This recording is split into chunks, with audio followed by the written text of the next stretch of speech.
Hello there. Welcome to this peaceful journey through time as we explore the divided streets of Cold War Berlin before the wall came down.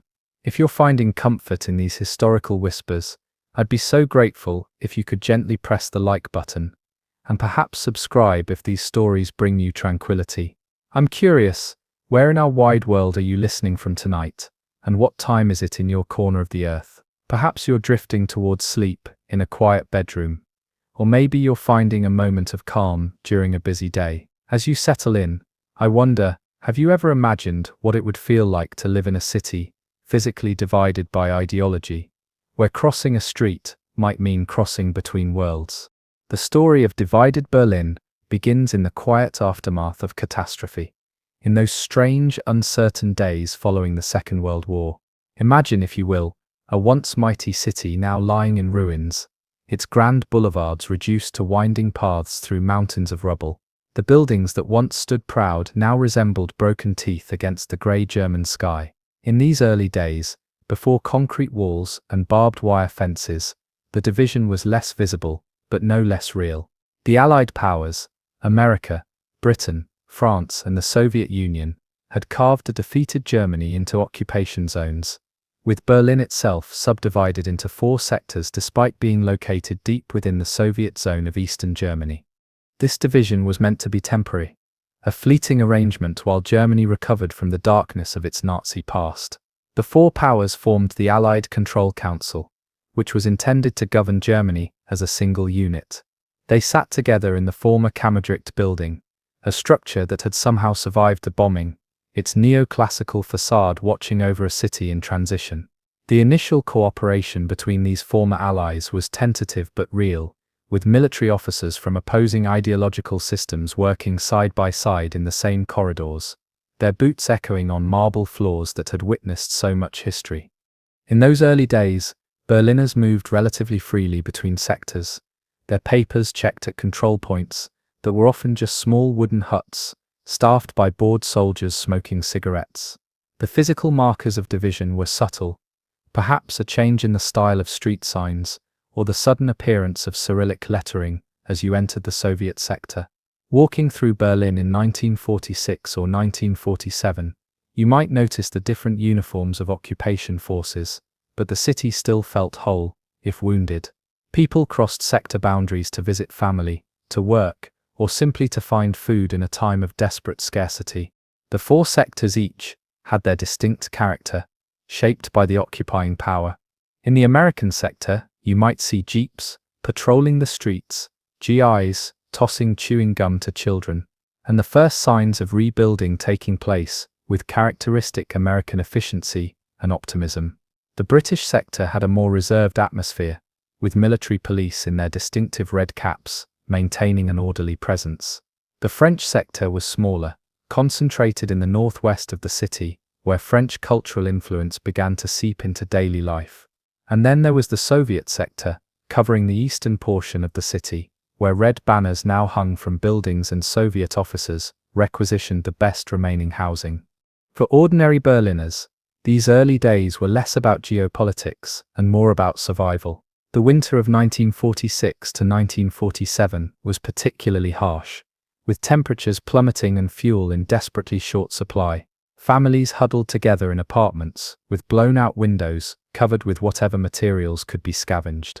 People burned books, furniture, even floorboards to generate a little warmth. Food was scarce throughout the city, with ration cards offering barely enough to sustain life. In these conditions, the differences between sectors seemed less important than the shared struggle to endure. Yet beneath this shared suffering, profound differences were emerging in how each zone was being administered. In the western sectors, the occupying powers were gradually introducing democratic institutions, allowing political parties to form and holding local elections. Newspapers were starting to reappear, with varying degrees of censorship, but still offering multiple perspectives. In the Soviet sector, meanwhile, a very different system was taking shape. The Soviet military administration was promoting communist politicians and parties, merging the Communist and Social Democratic parties into the Socialist Unity Party, SEDA, that would later rule East Germany for decades. The currency was still the Reichsmark throughout the city, increasingly worthless as inflation spiraled. This shared currency meant that the economies of the different sectors remained interconnected. Workers might live in one sector and commute to another, carrying their lunch in worn leather bags as they navigated the partially cleared streets. Trams still ran across sector boundaries when the tracks had been repaired, their bells ringing out in a city learning to live again. The U-Bahn and S-Bahn networks, though damaged, still connected different parts of the city in a complex underground web that ignored the new political realities above ground. Cultural life was slowly returning too. In the western sectors, jazz music began to be heard from clubs that opened in basements or partially repaired buildings. American soldiers brought their records and their enthusiasm for this music that the Nazis had banned as degenerate. In the Soviet sector, classical concerts were organized, often featuring Russian composers as part of a cultural program to win hearts and minds. Berliners, famous for their sardonic wit even in the darkest times, developed jokes about their four occupiers and the strange new world they found themselves in. Yet, with each passing month, the differences between East and West grew more pronounced. In the western sectors, the first signs of economic recovery appeared, spurred by American aid and the gradual restoration of market mechanisms. Shop windows began to display goods again, though many remained beyond the reach of ordinary citizens. In the Soviet sector, a more centralized economic model was being imposed, with key industries nationalized and production targets set by administrators rather than market demand. These different economic models would soon clash dramatically, but in these early days, they coexisted in uneasy proximity. The physical rebuilding of the city proceeded at different paces and with different philosophies. In the Soviet sector, wide boulevards were planned, designed to showcase socialist urban ideals and to provide routes for military parades. In the western sectors, more pragmatic approaches often prevailed, with a focus on housing and restoring essential services. Everywhere, women could be seen clearing rubble, the famous Trümmerfrauen or rubble women, forming human chains to pass bricks hand to hand, which would be cleaned and reused to rebuild the shattered city. Their labor was a testament to human resilience, to the determination to create order from chaos.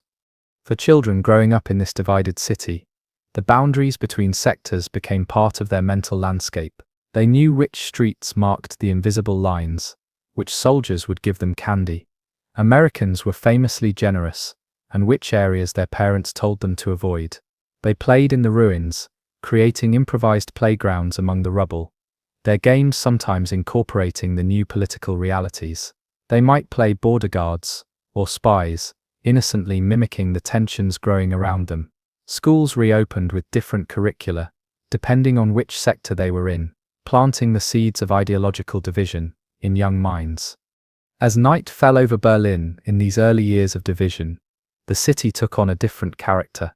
The darkness was deeper than before the war, with electricity still rationed and many streetlights yet to be repaired.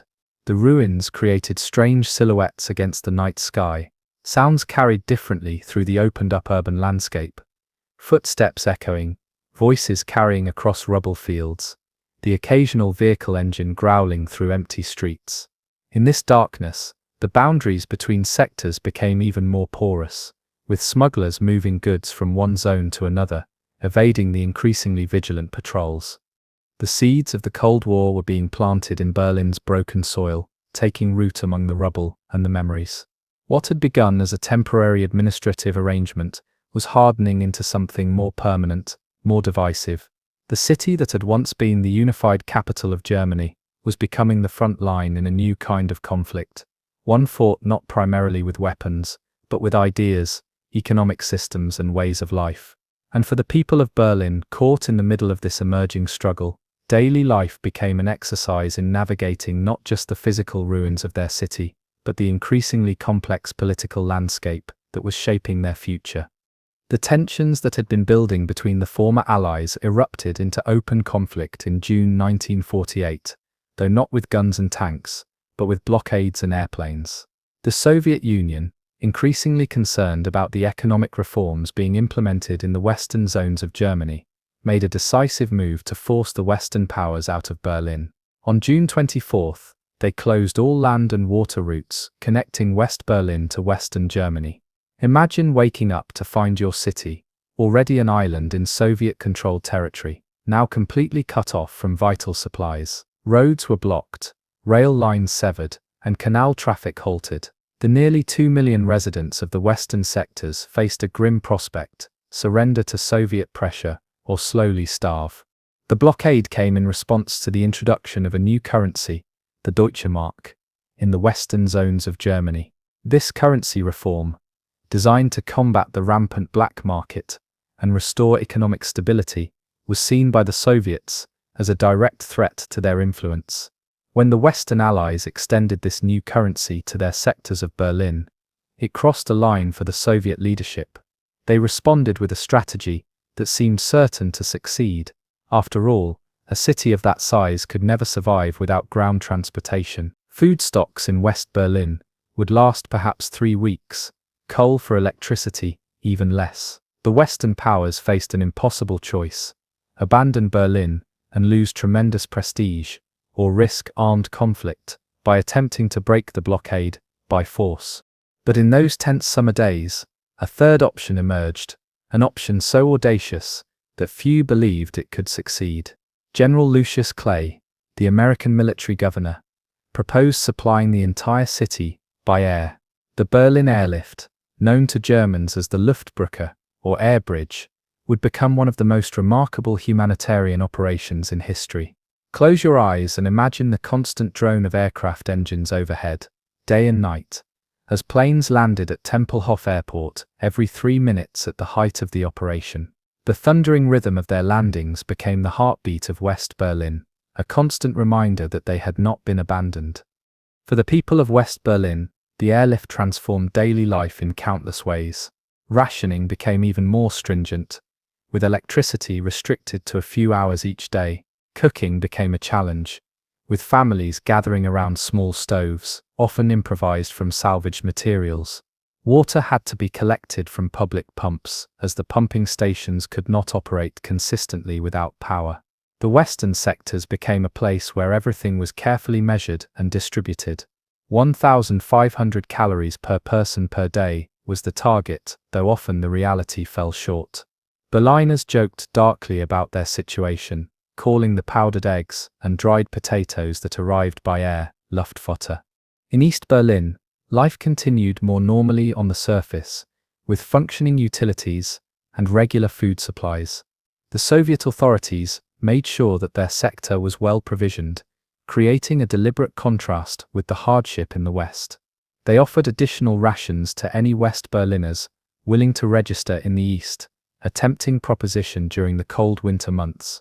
Some did cross over to receive these supplements, though they risked being labeled as sympathizers with the Soviet system.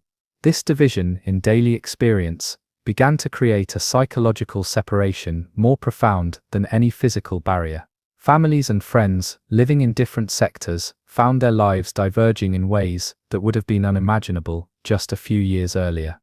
The mechanics of the airlift itself were a triumph of planning and persistence.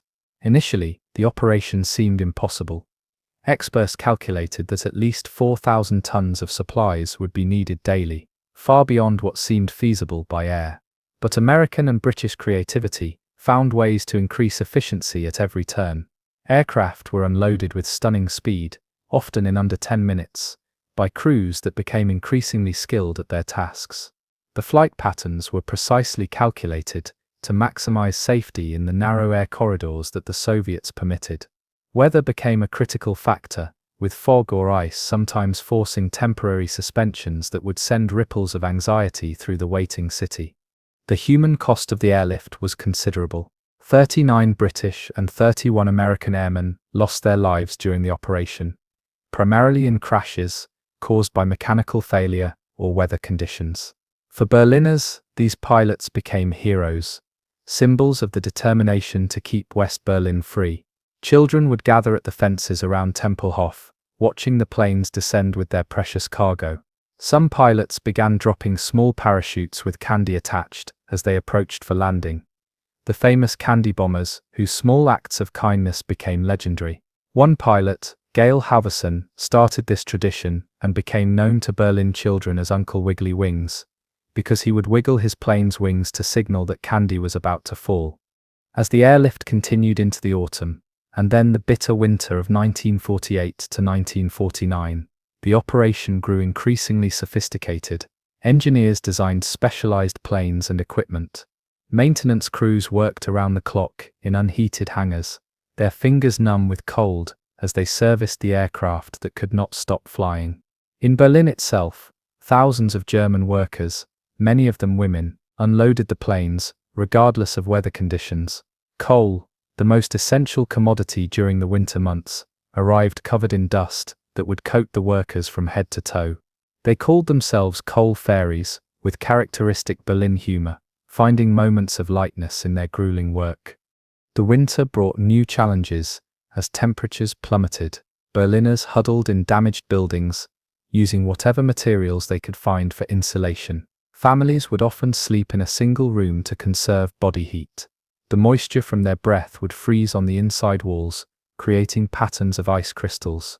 Public buildings like schools and churches were designated as warming centers, where people could gather during the coldest hours. Meanwhile, the planes continued to arrive, their engines straining in the dense cold air, ice forming on their wings between flights. The pilots navigated through snowstorms with primitive instruments, trusting their skills and the ground controllers guiding them in. In East Berlin, Soviet propaganda portrayed the airlift as a futile gesture, predicting its imminent failure. Newspapers and radio broadcasts emphasized the hardships in the West, suggesting that surrender to Soviet terms was inevitable. Yet, as the weeks turned to months, and the airlift not only continued but expanded, this narrative became increasingly difficult to maintain. The Soviets had miscalculated badly. Rather than driving the Western powers out of Berlin, the blockade had cemented their commitment to the city and demonstrated the lengths they would go to maintain their position. The operation that had begun as an emergency measure was becoming an enduring symbol of Western resolve in the face of Soviet pressure. For everyday Berliners, the airlift created a strange new rhythm of life. The constant sound of planes became so normal that people noticed more when they stopped during weather delays. The silence would feel ominous.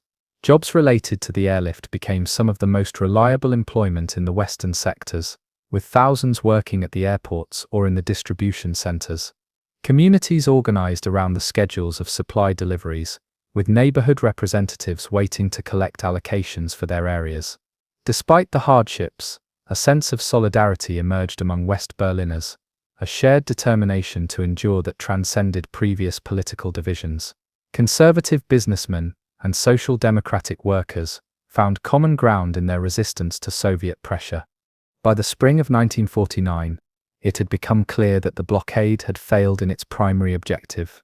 The western sectors of Berlin had survived the winter, and the airlift had reached a level of efficiency that could sustain the city indefinitely. On May 12, 1949, the Soviets lifted the blockade, reopening the land routes to West Berlin. The airlift continued for several more months to build up reserves of essential supplies, finally ending in September 1949. In total, over 278,000 flights had delivered more than 2.3 million tons of supplies to a city that many had given up for lost.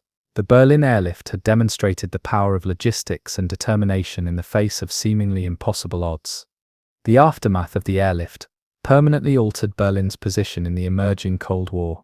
The division that had been administrative and ideological now took on economic and political dimensions that could not be easily reversed. West Berlin became a symbol of Western commitment to democracy and market economics, a showcase of freedom surrounded by communist territory.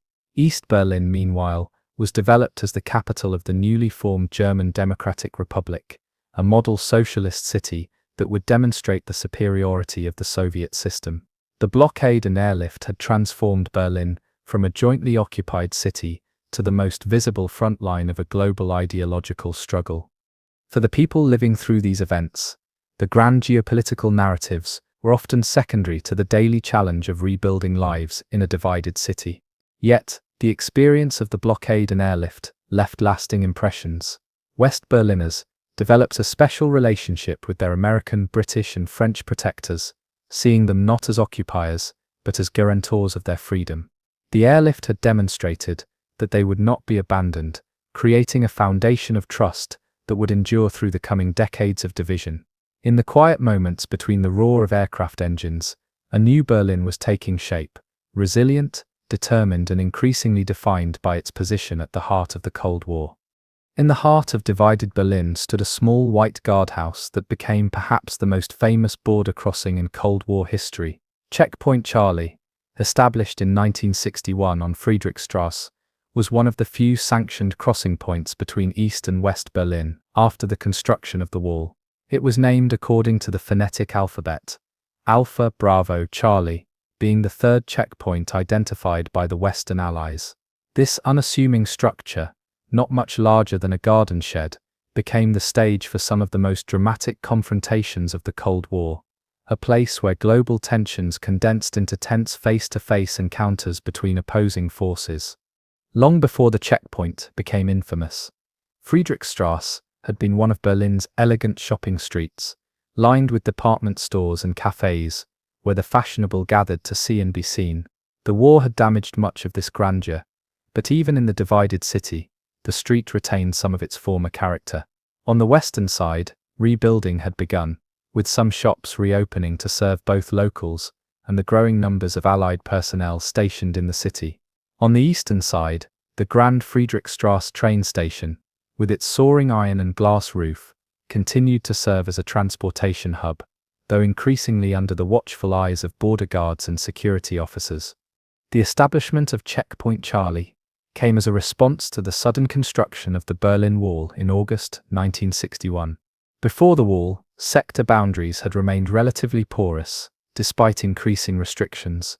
People crossed between sectors for work, to visit family, or to shop for items more readily available on one side than the other. But as the exodus of skilled workers and professionals from east to west threatened to destabilize the East German economy, the GDR leadership made the fateful decision to seal the border completely. In the early morning hours of August 13th, East German workers began unrolling barbed wire and constructing barriers along the sector boundaries, initially under the watchful protection of armed guards, later to be replaced by the more permanent concrete structure. Checkpoint Charlie quickly became much more than a simple border crossing for Allied military personnel and foreign diplomats. It was the designated entry point into East Berlin. For journalists, it was a prime location to observe and report on the evolving Cold War. For intelligence agencies on both sides, it was a focus of intense surveillance and counter-surveillance operations. And for ordinary Berliners, suddenly cut off from family and friends, it represented both the harsh reality of division and a tantalizing proximity to loved ones who might be visible on the other side, but remained unreachable. The physical environment around the checkpoint evolved over time into an elaborate security apparatus. On the western side, a simple guard booth staffed by American military police stood beside a small wooden barrier. A famous sign warned those crossing into the east. "You are leaving the American sector." This sign was printed in English, French, Russian, and German, the languages of the four powers still technically in control of the city. Just beyond this relatively modest western presence lay a much more extensive eastern complex, with multiple barriers, guard towers, and a large customs building where those permitted to enter East Berlin would undergo careful scrutiny of their documents and belongings. Between these official structures lay a kind of no man's land, a stretch of Friedrichstrasse that belonged to neither side completely. This space became the setting for numerous Cold War dramas, none more famous than the tank standoff of October 1961. Just months after the wall went up, a dispute over whether East German guards had the right to check the documents of American officials led to Soviet and American tanks facing each other across the checkpoint, their engines idling just yards apart. For 16 hours, the world held its breath as these armored behemoths stood their ground, a miscalculation away from potential catastrophe. Eventually, both sides withdrew simultaneously, having made their point without firing a shot, a pattern of brinkmanship that would characterize many Checkpoint Charlie confrontations. Daily life around Checkpoint Charlie took on surreal qualities. On the western side, tourists would gather to peer into the east, sometimes using elevated viewing platforms constructed specifically for this purpose. Enterprising West Berliners sold souvenirs and operated small museums dedicated to the wall and escape attempts. East German guards, visible through binoculars, became unwitting subjects of countless tourist photographs. These guards, often young men from rural districts serving their mandatory military service, found themselves playing their roles in this geopolitical theater, trained to maintain impassive expressions under this constant scrutiny from the West. For those authorized to cross, the experience was an exercise in contrasts. Diplomats and journalists would pass from the colorful commercial atmosphere of West Berlin, with its neon signs, bustling cafes, and freely available consumer goods, into the more austere environment of East Berlin. The crossing process itself was designed to inspire unease. East German border guards would examine Western passports with exaggerated care, sometimes disappearing with documents for extended periods. Cars would be searched, mirrors used to check for hidden compartments or passengers. The message was clear. This was not a routine border crossing, but an ideological frontier where different rules applied. The buildings surrounding the checkpoint on both sides became part of the invisible infrastructure of espionage. The upper floors of structures with sightlines to the border housed observation posts and photographic surveillance equipment. Listening devices targeted specific locations where officials or potential defectors might pass. Both American and Soviet intelligence services maintained safe houses near the checkpoint, ready to receive informants or defectors who might cross. In nearby buildings, debriefing rooms stood ready, where those who had made the journey from one world to another could share what they had seen and experienced on the other side. Over time, the checkpoint became the setting for numerous escape attempts, some successful, others ending in tragedy. In August 1962, Peter Fechter, an 18-year-old East German, was shot while attempting to climb the wall near Checkpoint Charlie. He fell back into the eastern death strip, the cleared area between the main wall and a secondary barrier, where he lay bleeding for nearly an hour, visible to Western onlookers, but beyond their reach. East German guards initially refused to retrieve him, and Western guards were not authorized to enter the death strip. His prolonged public death became one of the most powerful symbols of the wall's inhumanity and catalyzed improvements in protocols for handling future medical emergencies in the border zone. More successful was the escape of 29 East Germans through a tunnel that emerged in a building just yards from Checkpoint Charlie in October 1964. The tunnel, dug from the western side by a group that included both Westerners and former Easterners, stretched over 140 meters and took 6 months to complete. It passed directly underneath East German and Soviet guard posts. When the escape was complete, Western authorities sealed the tunnel to prevent diplomatic complications, but not before NBC News had filmed the operation, creating a documentary that would later win international awards, despite State Department efforts to suppress it due to concerns about heightening tensions. For intelligence services, Checkpoint Charlie was the perfect location for spy exchanges.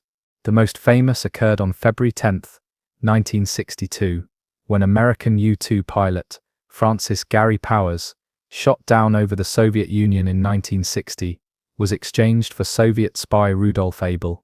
The exchange took place in the middle of the Glienicke Bridge, connecting Potsdam to West Berlin, but the participants passed through Checkpoint Charlie on their respective journeys. Powers walked from east to west, Abel from west to east, passing each other silently in the middle of the bridge. Such exchanges became a regular occurrence, though most involved lesser-known figures, and took place without public knowledge. The checkpoint also became a site where the competing propaganda narratives of East and West played out visibly. The East German authorities constructed a large display near the crossing that documented what they called NATO border provocations and highlighted American military actions around the world. The Western authorities responded with their own information center that detailed human rights abuses in the Eastern Bloc and celebrated successful escapes to freedom.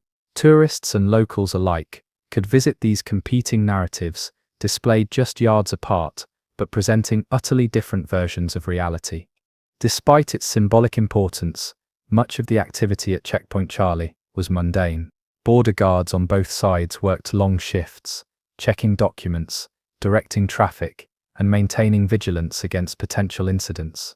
They developed their own routines, and even over time, a kind of professional familiarity with their counterparts across the line. Without speaking directly to each other, they would observe patterns and personalities, occasionally communicating through subtle gestures or expressions. Some Western guards learned to recognize when certain Eastern guards were on duty, knowing that some were more likely than others to create difficulties for crossers. The presence of Checkpoint Charlie transformed the surrounding neighborhoods on both sides. On the western side, the area became something of a frontier town, with businesses catering to allied military personnel, journalists, and increasingly, tourists drawn to this visible manifestation of the Iron Curtain. Bars and restaurants with names like the Berlin Wall or Café Adler, Eagle Café, the eagle being an American symbol, served as gathering places where information and rumors were exchanged. On the eastern side, by contrast, the areas near the checkpoint were subjected to extra security measures. Residents were carefully vetted. Buildings within sightline of the border were often cleared of civilian occupants, and those who remained lived under constant surveillance. As the years passed, Checkpoint Charlie became embedded in the mental landscape of Berliners, as a fact of life, a fixed point in a divided city. Children growing up in the shadow of division incorporated it into their understanding of their city's geography. For those born after the wall went up, the idea that one might simply walk from east to west Berlin seemed as fantastic as walking to the moon. The checkpoint stood as a physical reminder of the political realities that shaped their lives, a place where global politics became tangible in the form of barriers, guards, and the subtle choreography of Cold War confrontation. In this small piece of Berlin real estate, the grand abstractions of competing systems and ideologies found concrete expression in daily human interactions, brief exchanges, suspicious glances, and the tension of crossing from one world to another. While the Berlin Wall and checkpoints created the visible architecture of division, a vast invisible network of surveillance and control permeated East Berlin and beyond. The Ministry for State Security, commonly known as the Stasi, grew to become one of the most extensive and invasive secret police organizations in history. Founded in 1950, the Stasi reached its peak in the 1970s and 80s, when it employed over 91,000 full-time staff and maintained a network of approximately 189,000 unofficial informants. In a society of about 16 million people, this meant that roughly 1 in every 63 East Germans was directly involved in monitoring their fellow citizens. If you lived in East Berlin during this period, the Stasi might be watching you through the eyes of your neighbor, your colleague, perhaps even your spouse or your child. The headquarters of this vast apparatus was located in a nondescript complex in Berlin-Lichtenberg, a sprawling series of buildings that housed the nerve center of surveillance operations. From the outside, these structures appeared unremarkable, grey, functional, bureaucratic. Inside, however, lay a labyrinth of offices where thousands of agents and analysts processed the information flowing in from their web of informants. Filing cabinets, stretched for kilometers, containing meticulously maintained records on millions of citizens. Every floor, every corridor, represented a different department, specializing in a particular aspect of surveillance, mail interception, telephone monitoring, foreign operations, or domestic observation. The everyday experience of living under this system created a peculiar psychology among East Berliners. People became accustomed to speaking carefully, even in private, aware that walls might literally have ears. They developed a kind of dual consciousness, an official self that complied with expectations, and a private self kept carefully hidden. Conversations in living rooms would sometimes be conducted with the radio playing to foil potential listening devices. Meaningful exchanges might take place during walks in parks, away from suspected microphones, though even there one could never be certain who might be observing from a distance. Parents faced the difficult decision of how much to reveal to their children, knowing that children might innocently repeat politically dangerous statements at school. The technologies employed by the Stasi ranged from the sophisticated to the surprisingly mundane. They maintained a vast library of scent samples collected from potential persons of interest. Pieces of cloth would be secretly taken from a suspect's home or surreptitiously wiped against their body during an engineered collision on the street. These samples would then be stored in sealed glass jars, ready to be used by tracking dogs if the person ever needed to be found. In apartments suspected of housing dissidents, tiny microphones would be installed during the occupant's absence, hidden in electrical outlets, behind wallpaper, or within furniture. These devices would transmit to listening posts set up in neighboring apartments or vans parked on the street. Photography played a crucial role in Stasi operations. Agents used cameras concealed in watering cans, neckties, and even bird boxes to document meetings between suspected dissidents.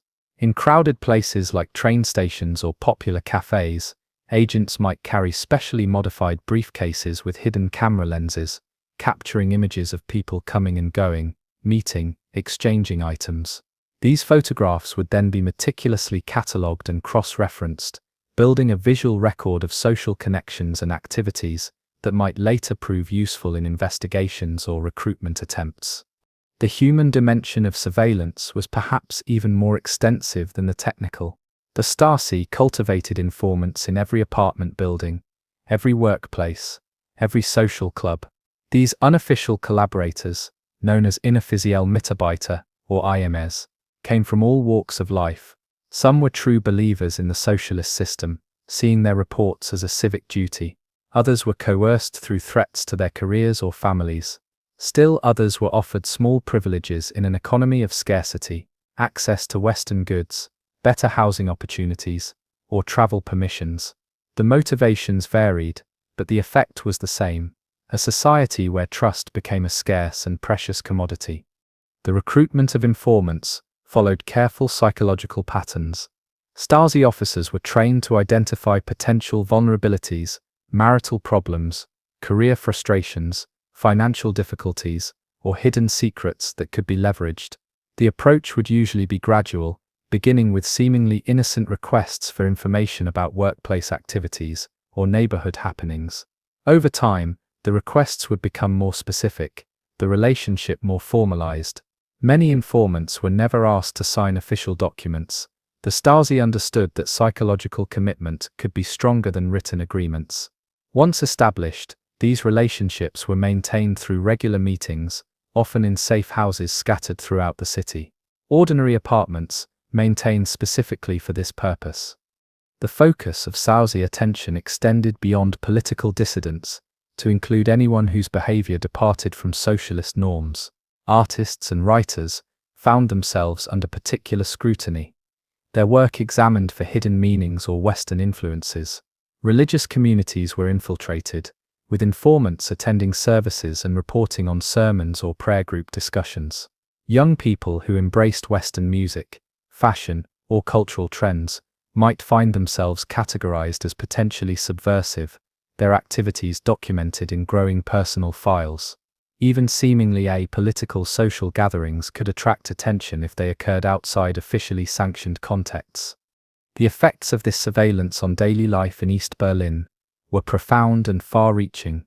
People became hesitant to express opinions or share personal struggles, never certain who might report their words.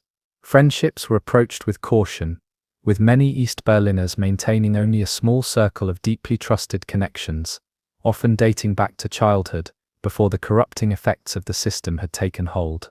Humor became a subtle art form, with jokes about the regime shared only among proven friends, serving as both a safety valve for frustration and a small act of resistance.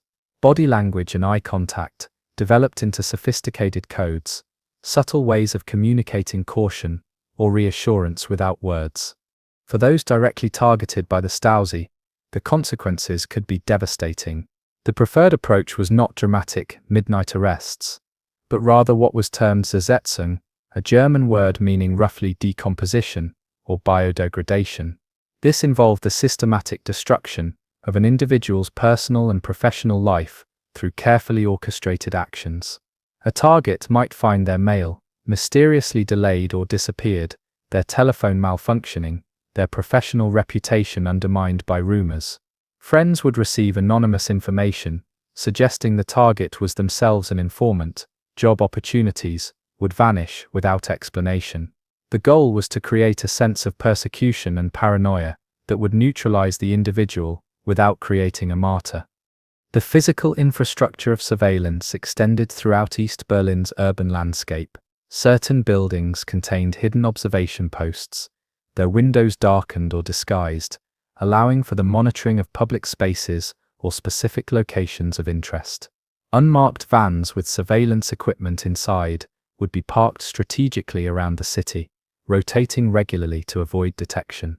Telegraph offices, post offices, and telephone exchanges all contained special departments where Stasi personnel intercepted and examined communications. International hotels catering to Western visitors were particularly saturated with surveillance, with entire floors sometimes reserved for listening equipment and staff monitoring the guests above. The relationship between the visible security apparatus, the border guards, the police, and the invisible Stasi network was complex and layered.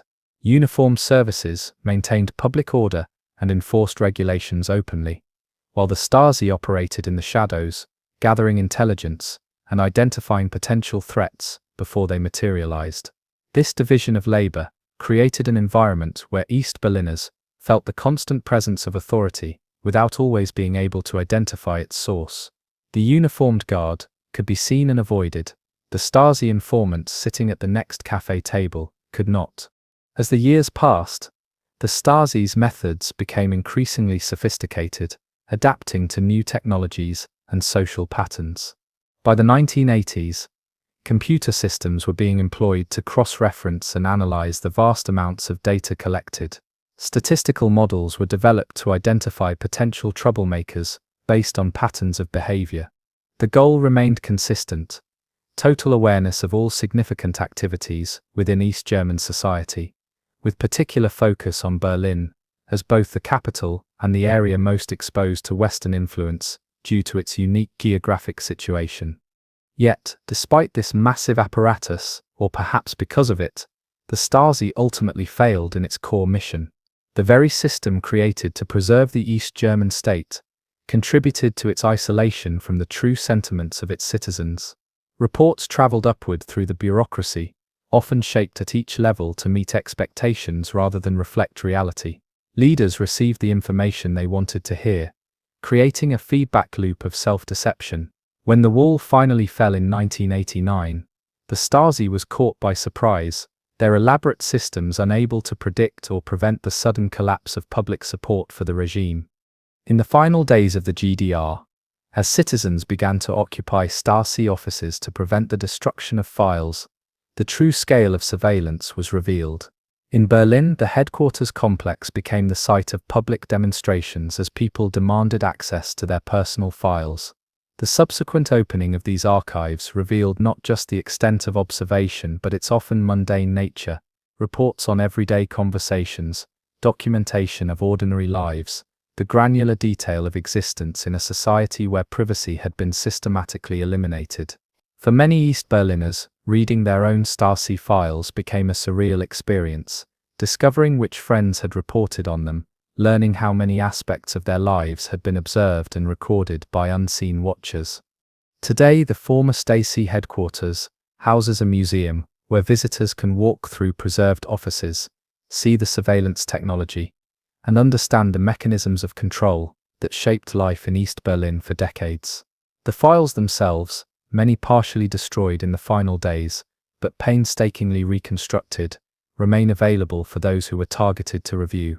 These paper remnants of a vanished surveillance state serve as a powerful reminder of how thoroughly a society can be permeated by fear and suspicion when privacy is sacrificed in the name of security. The shadows of the Stasi have receded from Berlin's streets, but the psychological impact of living under such intensive observation continues to influence the city's collective memory, and informs ongoing debates about the proper balance between security and liberty in the modern surveillance age. Beneath the divided streets of Cold War Berlin lay another dimension of the struggle between East and West, a subterranean world of tunnels that served both escape and espionage. These dark, narrow passages became lifelines for those desperate to flee the East, channels for intelligence gathering, and symbols of human ingenuity in the face of seemingly impenetrable barriers. The story of Berlin's tunnels is one of extraordinary courage, meticulous planning, heartbreaking failures, and against all odds successes. It is a tale that unfolded in basements and cellars, in the soft earth beneath the watchful eyes of border guards, in darkness and dust and constant danger. The geography of Berlin itself contributed to the possibility of tunnel escapes. The city sits on a sandy, relatively soft soil that, while challenging for construction, proved amenable to determined diggers. Underground utilities, water pipes, sewage systems, abandoned subway tunnels, created potential pathways that could be exploited. Most importantly, the initial placement of the Berlin Wall sometimes left buildings directly adjacent to the border, their basements potentially serving as starting points for tunnels that could reach into East Berlin or under the wall itself. The urban density of certain neighborhoods meant that a tunnel might need to extend only a short distance from a basement in the west to reach a building in the east.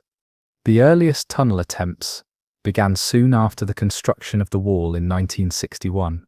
When the initial barriers were still being fortified, these first efforts were often hastily planned and executed, driven by the desperate desire to rescue family members suddenly cut off by the new border. Small groups of friends or relatives would gather basic tools, shovels, picks, perhaps a compass, and begin digging from a cellar or basement near the border.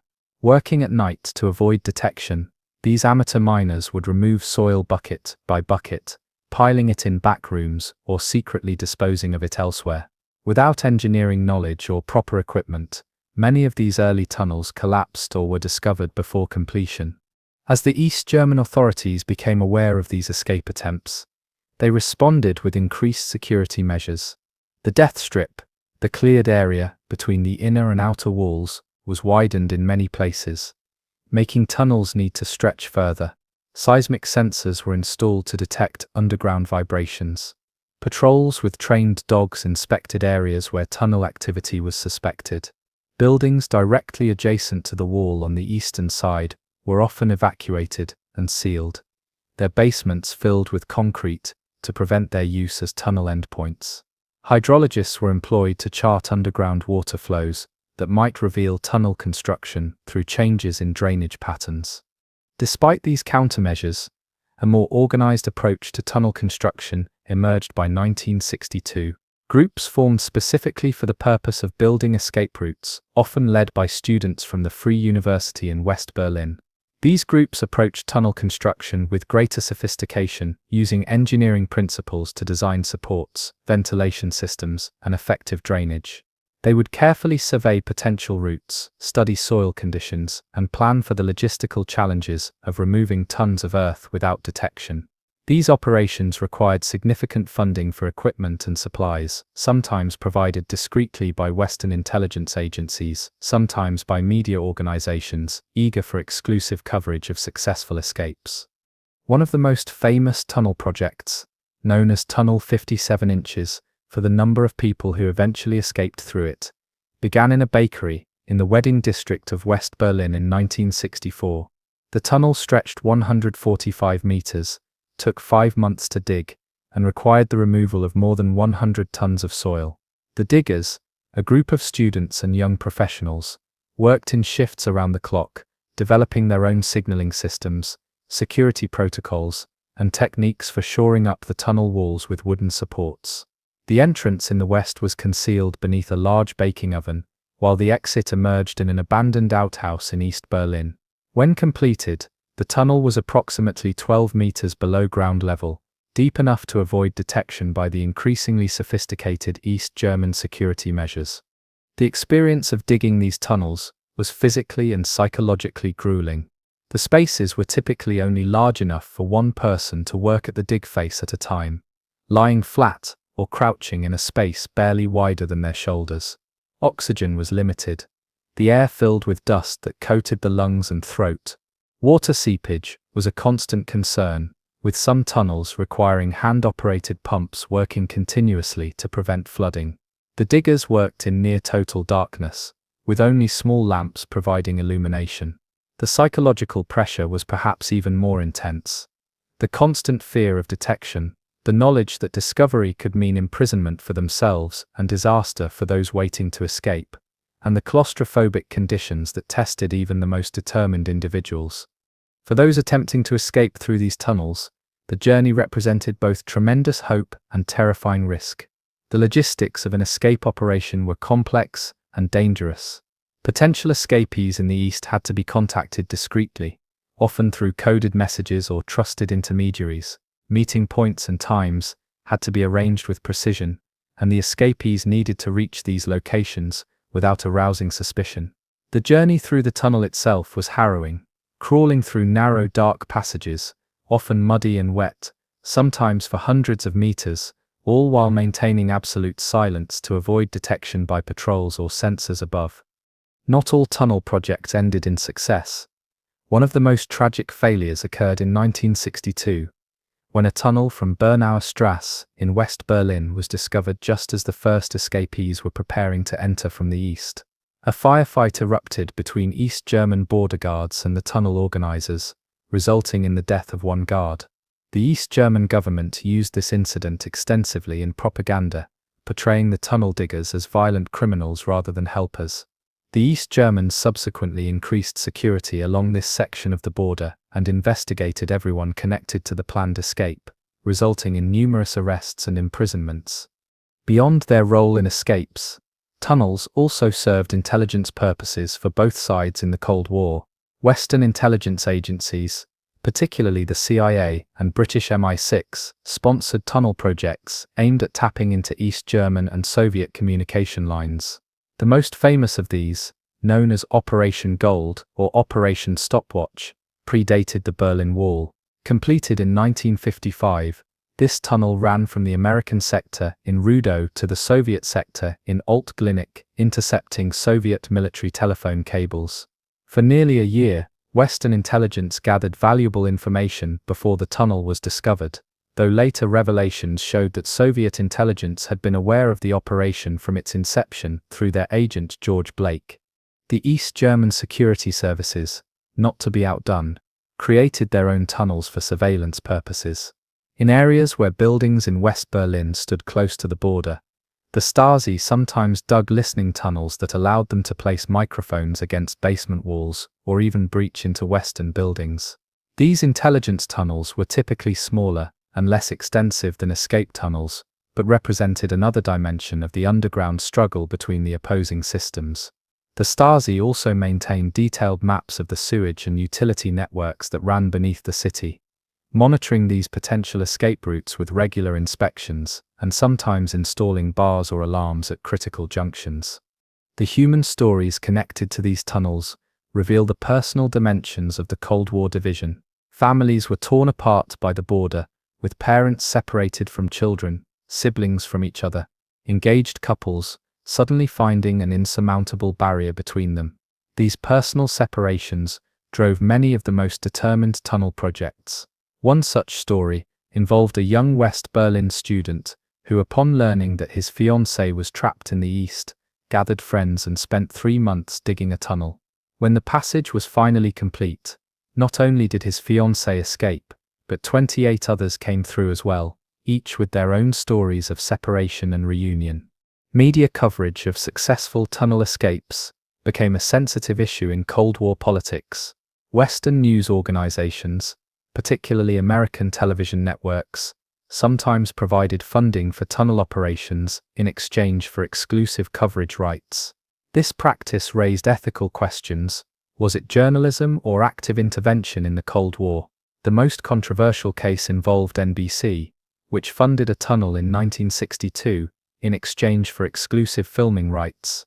The resulting documentary, The Tunnel, won multiple awards but was initially delayed in broadcast due to State Department concerns about inflaming tensions with the Soviet Union during the delicate period following the Cuban Missile Crisis. As the years passed and the Berlin Wall became more sophisticated in its construction, successful tunnel escapes became rarer. The last major tunnel operation occurred in 1971, when the tunnel 29 inches allowed 29 people to escape from east to west. By this time, the East German border security had become so comprehensive that new approaches were needed. The focus shifted to other escape methods, hiding in modified vehicles, using falsified documents, or finding weak points in the increasingly complex border fortifications. The era of the Great Tunnel escapes had largely passed, though their legacy remained in the collective memory of divided Berlin. The physical traces of these tunnels have largely disappeared from Berlin's underground landscape. Many collapsed naturally after abandonment. Others were filled in deliberately by authorities on either side, and still others were destroyed by post-reunification construction projects. A few segments have been preserved as historical monuments, visible in museums dedicated to the wall and the divided city. Yet even without physical remnants, the story of Berlin's escape tunnels continues to resonate as a testament to human determination in the face of oppression. Each shovelful of earth removed in darkness, representing an act of resistance against the artificial division of a city and its people. Today, as modern Berlin continues its evolution into a 21st century metropolis, occasional construction projects still uncover forgotten tunnels or their remnants. These discoveries serve as unexpected reminders of a time when the ground beneath Berliners' feet was as contested as the streets on which they walked. The tunnels of Cold War Berlin, dark, narrow, dangerous, yet offering pathways to freedom, remain powerful symbols of the lengths to which people will go when faced with barriers that separate them from those they love or from the lives they wish to lead.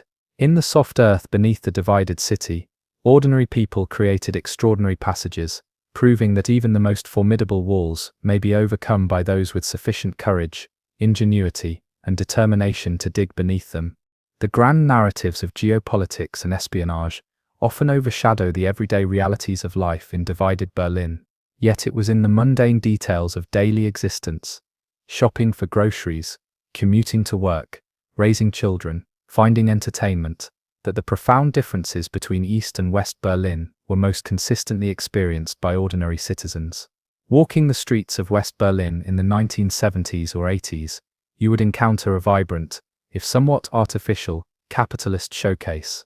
Bright neon lights illuminating shop windows, filled with consumer goods, cafes, and restaurants bustling with patrons. Cars of various Western makes navigating the busy streets.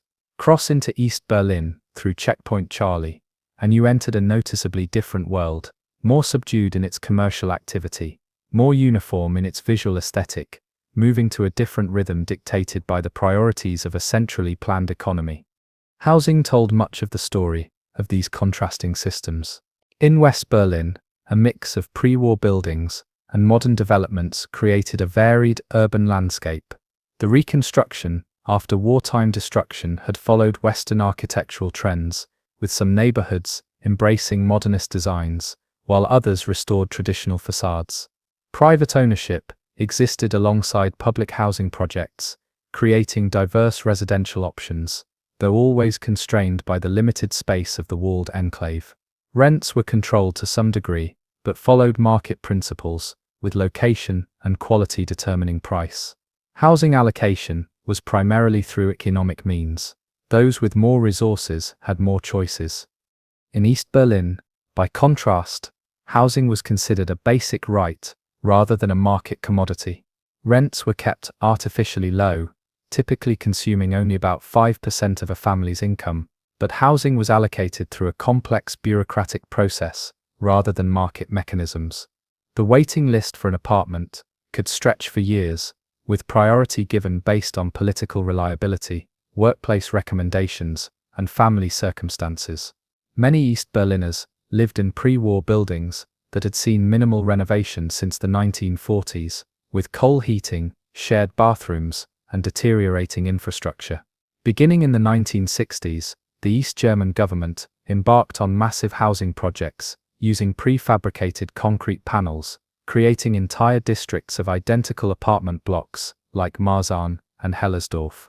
These provided modern amenities, but at the cost of architectural uniformity and often poor construction quality. The daily rhythms of work differed significantly across the divided city. West Berlin's economy, heavily subsidized by the Federal Republic to maintain its viability as an isolated outpost, featured a mix of manufacturing, service industries, and government employment. Working hours generally followed the Western European standard of around 40 hours per week, with weekends free and generous vacation allowances. Unemployment existed, but was mitigated by the special economic status of West Berlin, which offered tax advantages for businesses operating in the enclave. East Berlin's working life centered around the socialist principle of full employment. Nearly everyone had a job, but productivity and efficiency often suffered under the weight of centralized planning and lack of market incentives. The workweek was officially 43.5 hours, though actual productivity during those hours varied widely. Workplaces in East Berlin included not just employment, but also served important social functions, organizing vacation trips, providing childcare, arranging cultural activities, and even handling housing applications. The workplace collective was meant to be the center of social life, fostering socialist values while fulfilling economic plans set by central authorities. Shopping for everyday necessities revealed perhaps the starkest contrasts between the two Berlins. West Berlin offered abundance and variety. Supermarkets stocked with products from across Western Europe. Department stores like Kadewy Kaufhaus des Westens, displaying luxury goods from around the world. Specialty shops, catering to every taste and budget. Advertising on billboards and in shop windows created a colorful, constantly changing commercial landscape. While not every West Berliner could afford luxury items, the basic necessities were readily available without significant waiting or searching. The shopping experience in East Berlin was markedly different. The state-run HO Handelsorganisation, stores and consumer cooperatives offered a limited, standardized selection of goods at fixed prices. Shortages were common, leading to the development of a distinctive shopping behavior. East Berliners learned to buy items when they appeared rather than when needed. The sight of a queue would prompt people to join it, often before even knowing what was being sold, operating on the principle that if others were waiting, the item must be worth having. When scarce goods appeared, bananas, quality coffee, or electronic items, news would spread by word of mouth, creating sudden lines that could stretch around blocks. Shopping required time, patience, and a network of information about what might be available where.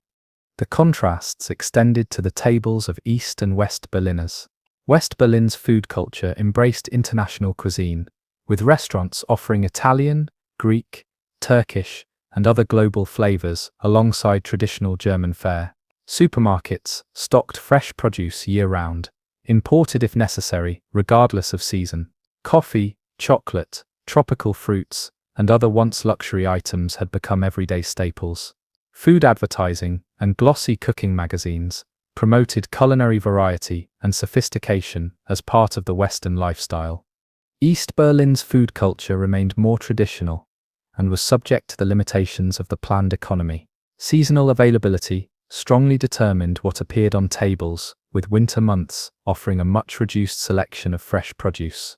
Restaurants existed, but were fewer in number, often plagued by supply problems that left menu items unavailable. State-subsidized workplace and school canteens provided basic, inexpensive meals that formed a significant part of many people's diet.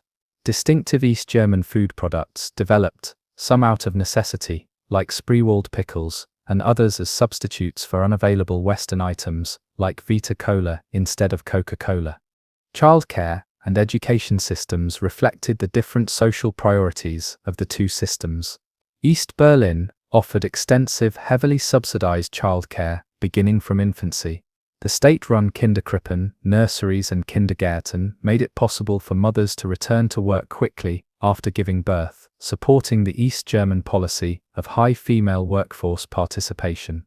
Education was standardized across all schools, with a curriculum emphasizing scientific and technical subjects alongside political education that promoted socialist values. Youth organizations like the Young Pioneers and later the Free German Youth (FDJ) provided structured after-school activities with both recreational and ideological components. West Berlin's childcare system was less comprehensive, reflecting the West German expectation that mothers would be the primary caregivers, at least for young children.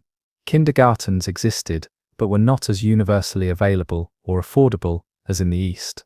The education system offered more variety, with different types of schools, Hauptschule, Realschule, Gymnasium, creating educational tracks based on academic ability. Religious education was offered in many schools, unlike in the explicitly secular East. Youth activities were more diverse and less centralized, with sports clubs, church groups, and various voluntary organizations providing after-school options without the political uniformity of Eastern youth programs. Transportation within the divided city developed along different lines.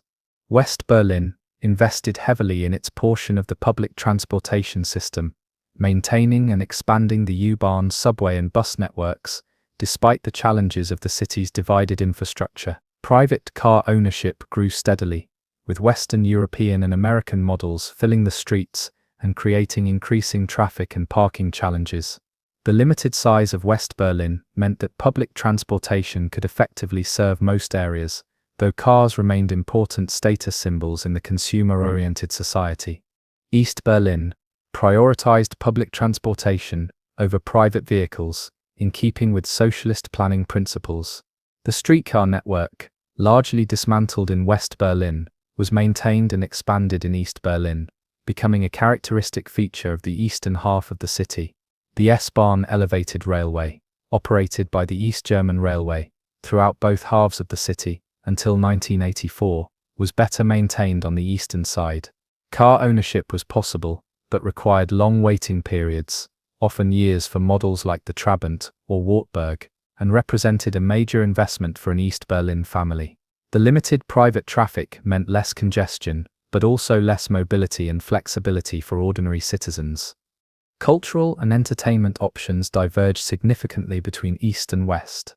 West Berlin developed a reputation as a cultural hotspot, attracting artists, musicians, and creative spirits, drawn by subsidized arts funding, exemption from West German military service, and the unique atmosphere of the walled city. Theaters, cinemas, galleries, and music venues offered diverse programming, from high culture to experimental works. The nightlife was legendary, with clubs staying open until the early morning hours. Television provided several West German channels, and radio brought in stations from across Western Europe. Cultural consumption was driven largely by individual taste and market forces.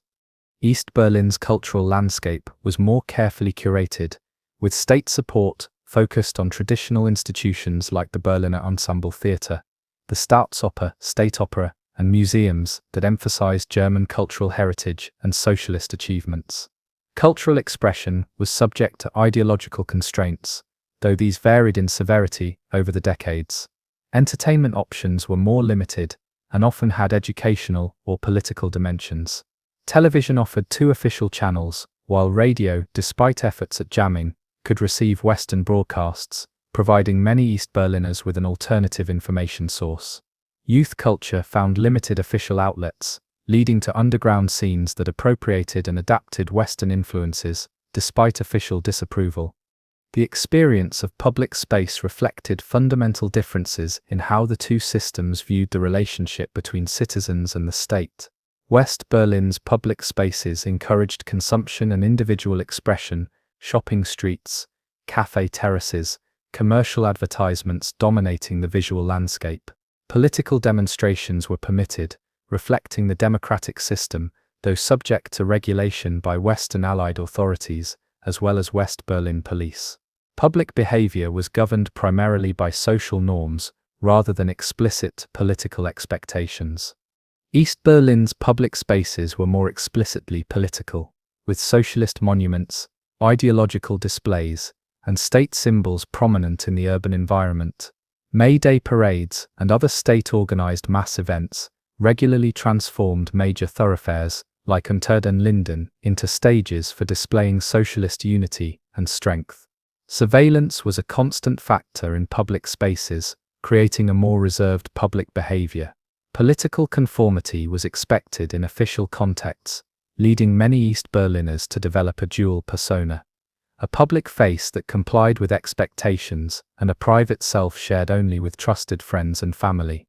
Healthcare systems on either side of the wall embodied different approaches to social welfare. East Berlin offered universal healthcare free, at the point of service, with an emphasis on preventive care and public health measures. Polyclinics provided centralized medical services for neighborhoods, while specialized hospitals handled more serious conditions.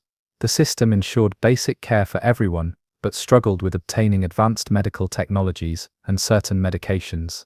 Doctors earned relatively modest salaries, similar to other professionals in the socialist economy.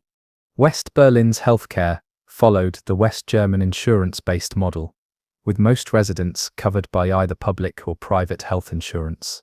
Medical facilities were generally better equipped with the latest technologies, and a wider range of medications was available. The quality of care could vary based on insurance status, creating some inequality of access, though the basic standard remained high. Healthcare professionals, especially physicians, enjoyed higher social status and income than their counterparts in the East.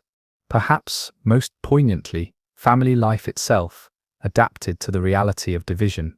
When the wall went up in 1961, it cut through social networks overnight, separating extended families, friends, colleagues, and even some immediate families who happened to be on different sides that fateful August weekend.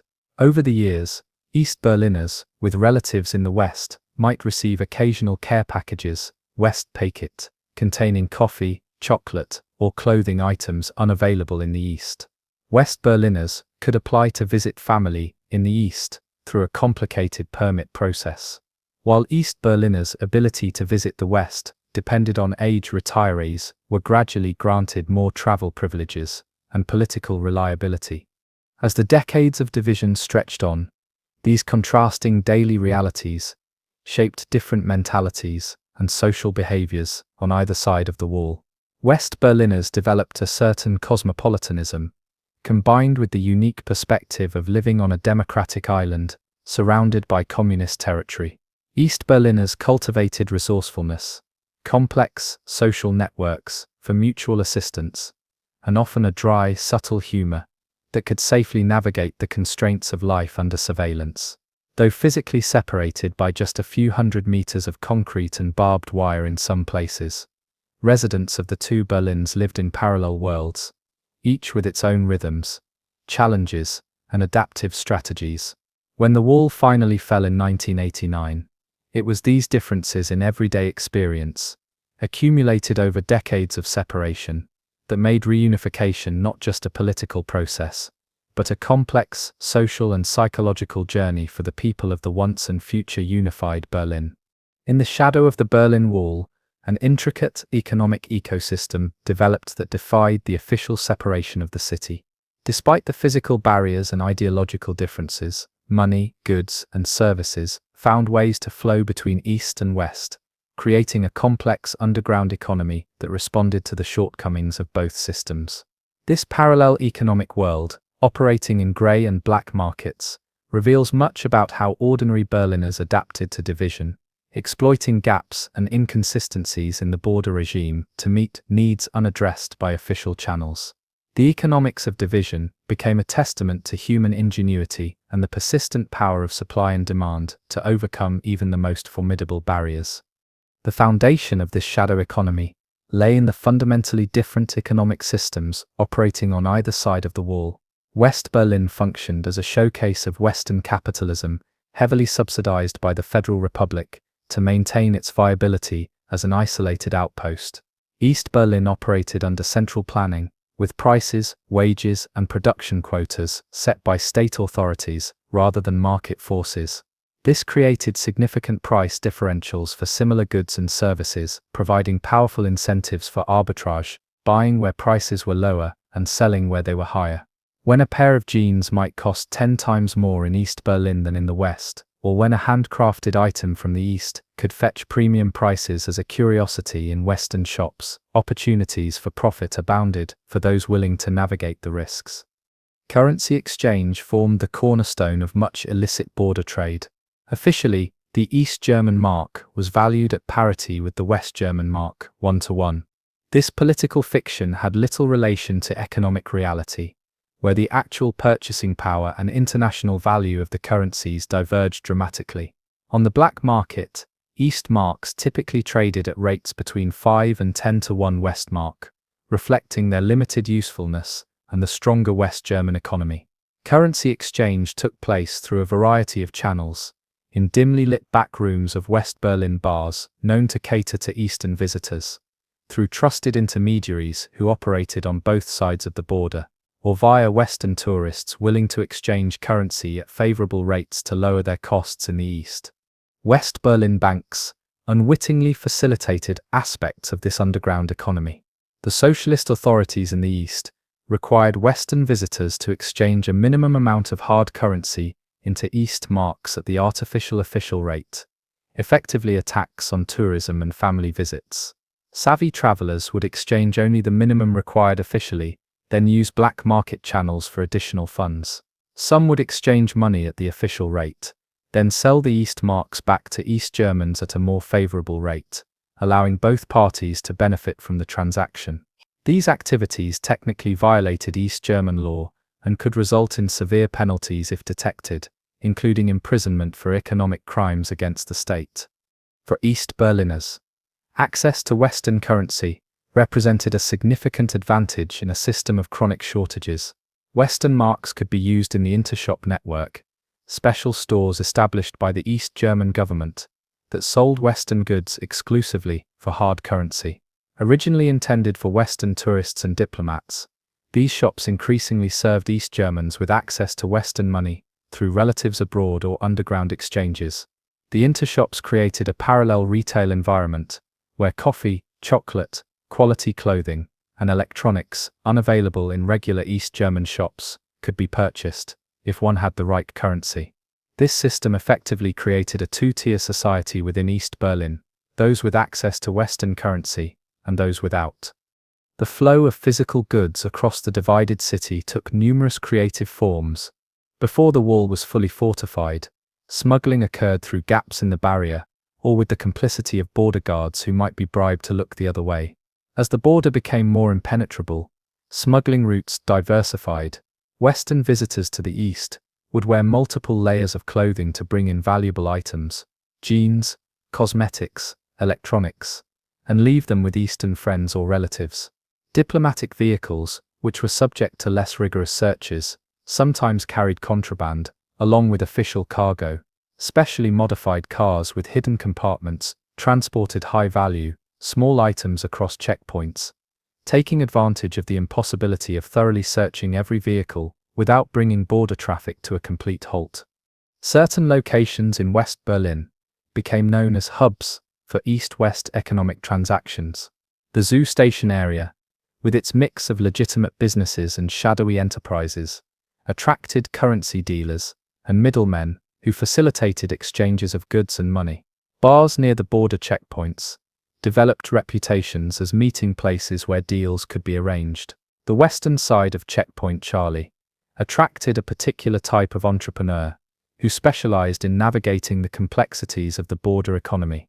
These individuals developed detailed knowledge of border regulations, guard schedules, and enforcement patterns, selling this expertise to those wishing to move goods or currency between the sectors. Within East Berlin, goods obtained through these underground channels circulated through informal networks based on personal relationships and trust. The apartment buildings constructed during the socialist period, with their standardized layouts and close proximity of neighbors, created natural communities where information about available goods traveled quickly. A bottle of Western shampoo might be traded for access to a vacation cottage on a lake outside the city. A coveted pair of jeans could be exchanged for skilled labor, fixing an appliance. These transactions rarely involved direct cash payments, instead operating on sophisticated systems of reciprocity and mutual aid that helped East Berliners overcome the limitations of the official economy. Professional smugglers developed increasingly sophisticated methods as border security evolved. Some specialized in moving particular categories of goods: Western electronics, fashion items, or luxury foods. The most successful operators maintained networks on both sides of the wall, with storage locations, distribution channels, and trusted associates handling different aspects of the business. They studied the procedures at various checkpoints, identifying which guards might be more lenient or which times of day offered the best chances of success. The financial rewards could be substantial. A single successful smuggling operation might generate profits equivalent to several months' salary in legitimate employment. The East German authorities responded to this underground economy with varying approaches. At times, they attempted to crack down through increased surveillance, harsher penalties, and more thorough border checks. At other times, they pragmatically acknowledged its existence and even incorporated elements into the official system. The intershops themselves represented a form of state-sanctioned black market, allowing the government to capture some of the hard currency that would otherwise circulate completely outside official channels. Similarly, the Genex mail-order system permitted West Germans to purchase goods for delivery to East German recipients, effectively formalizing the gift economy that had developed between separated families. For the Western authorities, the black market economy presented a different set of challenges.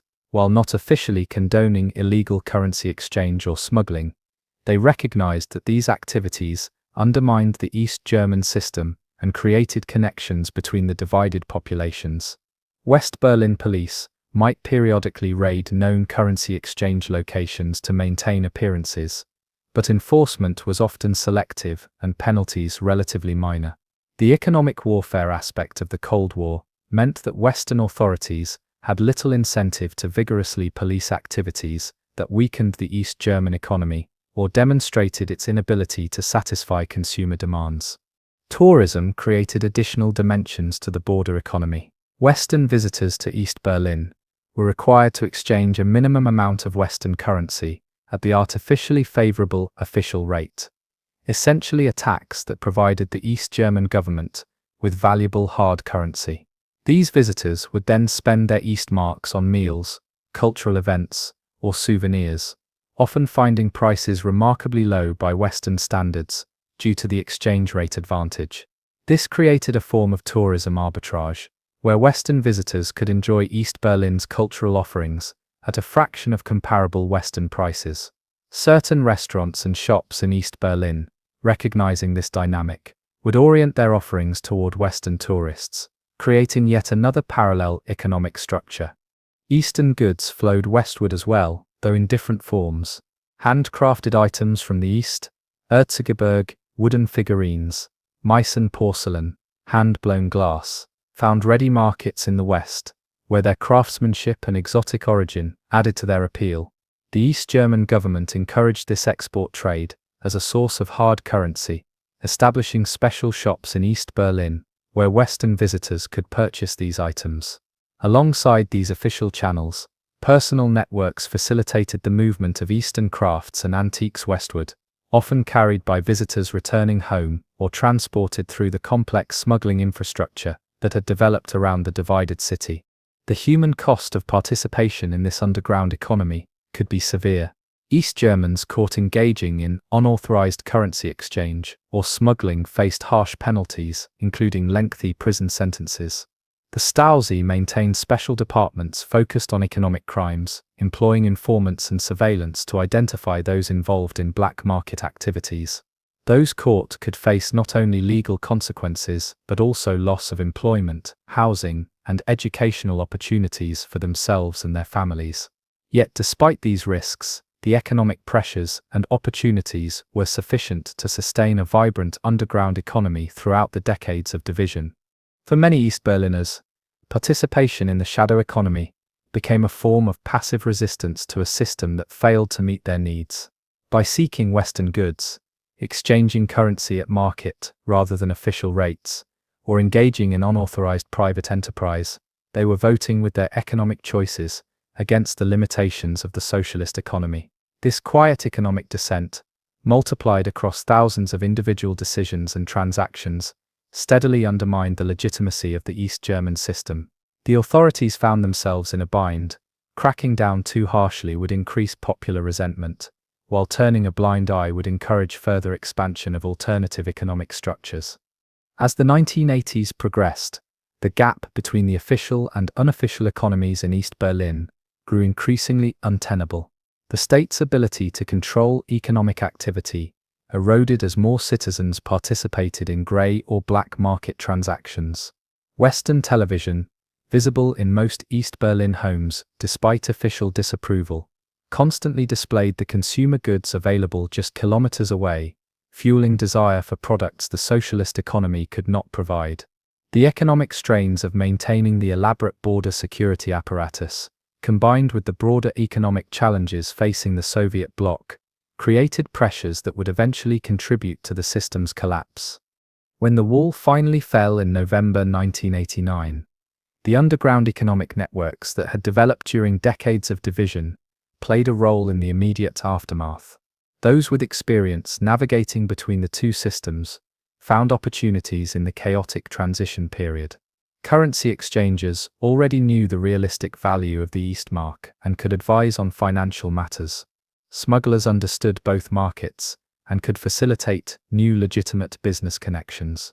The informal knowledge of how the two economic systems functioned, or failed to function, proved valuable in the early days of reunification, when official structures were struggling to adapt to the sudden change. Today, the physical traces of this border economy have largely disappeared from Berlin's landscape. The currency exchange shops, near checkpoints, have been replaced by cafes and tourist information centers. The bars where deals were struck have been renovated into upscale establishments, catering to a unified city's cosmopolitan population. Yet, in the memories of those who lived through division, the economics of the border remain vivid.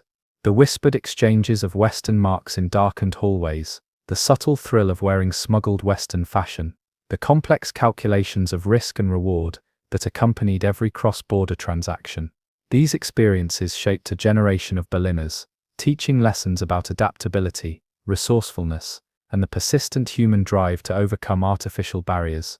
Lessons that continue to influence the reunified city's unique economic character decades after the wall has crumbled. The division of Berlin created peculiar ruptures in the city's once integrated transportation system, nowhere more dramatically illustrated than in its subway and urban rail networks. Beneath the streets of the divided city lay a transportation infrastructure designed for a unified Berlin, now fractured by political boundaries that paid no respect to the logic of urban planning. The result was a surreal underground landscape of ghost stations, dimly lit, heavily guarded platforms, where trains would pass without stopping, carrying passengers from one part of West Berlin to another through East Berlin territory. These phantom stations stood as perhaps the most poignant symbol of how thoroughly division had penetrated every aspect of Berlin's urban fabric. Before the city's division, Berlin had developed one of Europe's most comprehensive urban transit systems. The U-Bahn underground and S-Bahn elevated surface networks formed a web of connections that made the sprawling metropolis navigable and coherent. When political division was imposed after World War II, these physical connections could not be so easily severed. The result was a transportation system split between different operators, subject to different political authorities, yet still physically interconnected in ways that created both practical challenges and strange opportunities. The S-Bahn, which had historically been operated by the German National Railway, fell under East German control throughout the entire city, even on lines that ran primarily through West Berlin. This created the peculiar situation where West Berliners riding the S-Bahn within their own part of the city were essentially patronizing an East German service and thereby providing revenue to the communist state. For this reason, many West Berliners boycotted the S-Bahn despite its convenience, leading to the uncanny sight of nearly empty trains rattling through West Berlin stations. The West Berlin government expanded its bus network to provide alternatives, further reducing S-Bahn ridership in the western sectors. The U-Bahn network presented even more complex challenges. Several lines crossed between sectors, sometimes multiple times. The U6 and U8 lines originated in West Berlin, passed under the center of East Berlin, and emerged again in northern parts of West Berlin. After the wall's construction, trains on these lines continued to run their full routes, but they would pass through the stations located in East Berlin territory without stopping. Only Friedrichstraße station remained open as a transfer point and border crossing, heavily guarded by East German border troops and accessible only through strict passport controls. The ghost stations themselves were transformed from bustling public spaces into militarized border zones. East German authorities closed the entrances at street level, bricking them up or converting them to other uses so thoroughly that many younger East Berliners had no idea subway platforms lay beneath their streets. Inside the stations, dimly lit by minimal security lighting, East German border guards patrolled platforms that no ordinary citizens could access. The colorful tiles and signage from pre-war Berlin remained, creating an eerie time capsule effect. Advertising posters from the 1950s still adorned some walls, gradually fading over decades of emptiness. The stations' names were removed from maps published in West Berlin, replaced by shadowy gaps in the line, while East Berlin maps often did not show these lines at all. For West Berliners, riding through these ghost stations, the experience was both mundane and surreal. As a train approached an East Berlin section of track, the driver would make an announcement, "Next stop Stadtmitte." The train does not stop at the stations in the eastern sector. Then the train would slow slightly, passing through stations where armed guards could be glimpsed standing on empty platforms. The lighting would dim, and passengers would often fall silent, the quiet broken only by the sound of the train itself. A few minutes later, the train would emerge into a brightly lit West Berlin station, returning to normal operations as though nothing unusual had occurred. This daily commuting experience served as a regular reminder of the city's divided state and the political realities that shaped everyday life. The practical challenges of maintaining this divided transit system were considerable. Technical problems on the sections of track running through East Berlin created diplomatic complications. West Berlin maintenance workers needed special permission to access these areas, sometimes leading to prolonged service disruptions. Signal systems and electrical supply needed to be coordinated across political boundaries. The West Berlin Transit Authority, BVG West and East German Railway, had to maintain minimal communication despite being on opposite sides of the Cold War. These technical necessities created small channels of cooperation amid the broader context of division and hostility. The economic aspects of this divided transportation network were equally complex. The East German authorities collected considerable revenue from West Berliners, using the S-Bahn in the western sectors, estimated at about 12 million Deutsche Marks annually in the early years after the war. Yet they invested minimally in maintaining this infrastructure, leading to deteriorating service quality that further encouraged the West Berlin boycott. The western sectors, meanwhile, were forced to develop parallel bus networks that duplicated S-Bahn routes, an economic inefficiency driven by political realities. The West Berlin government also subsidized its U-Bahn operations heavily, keeping ticket prices affordable as part of the overall strategy of making the isolated city viable for its residents. The human stories behind this divided transportation system reveal much about life in Cold War Berlin. East German border guards, assigned to ghost stations, worked long shifts in the dim underground platforms, watching trains from another world pass by without stopping.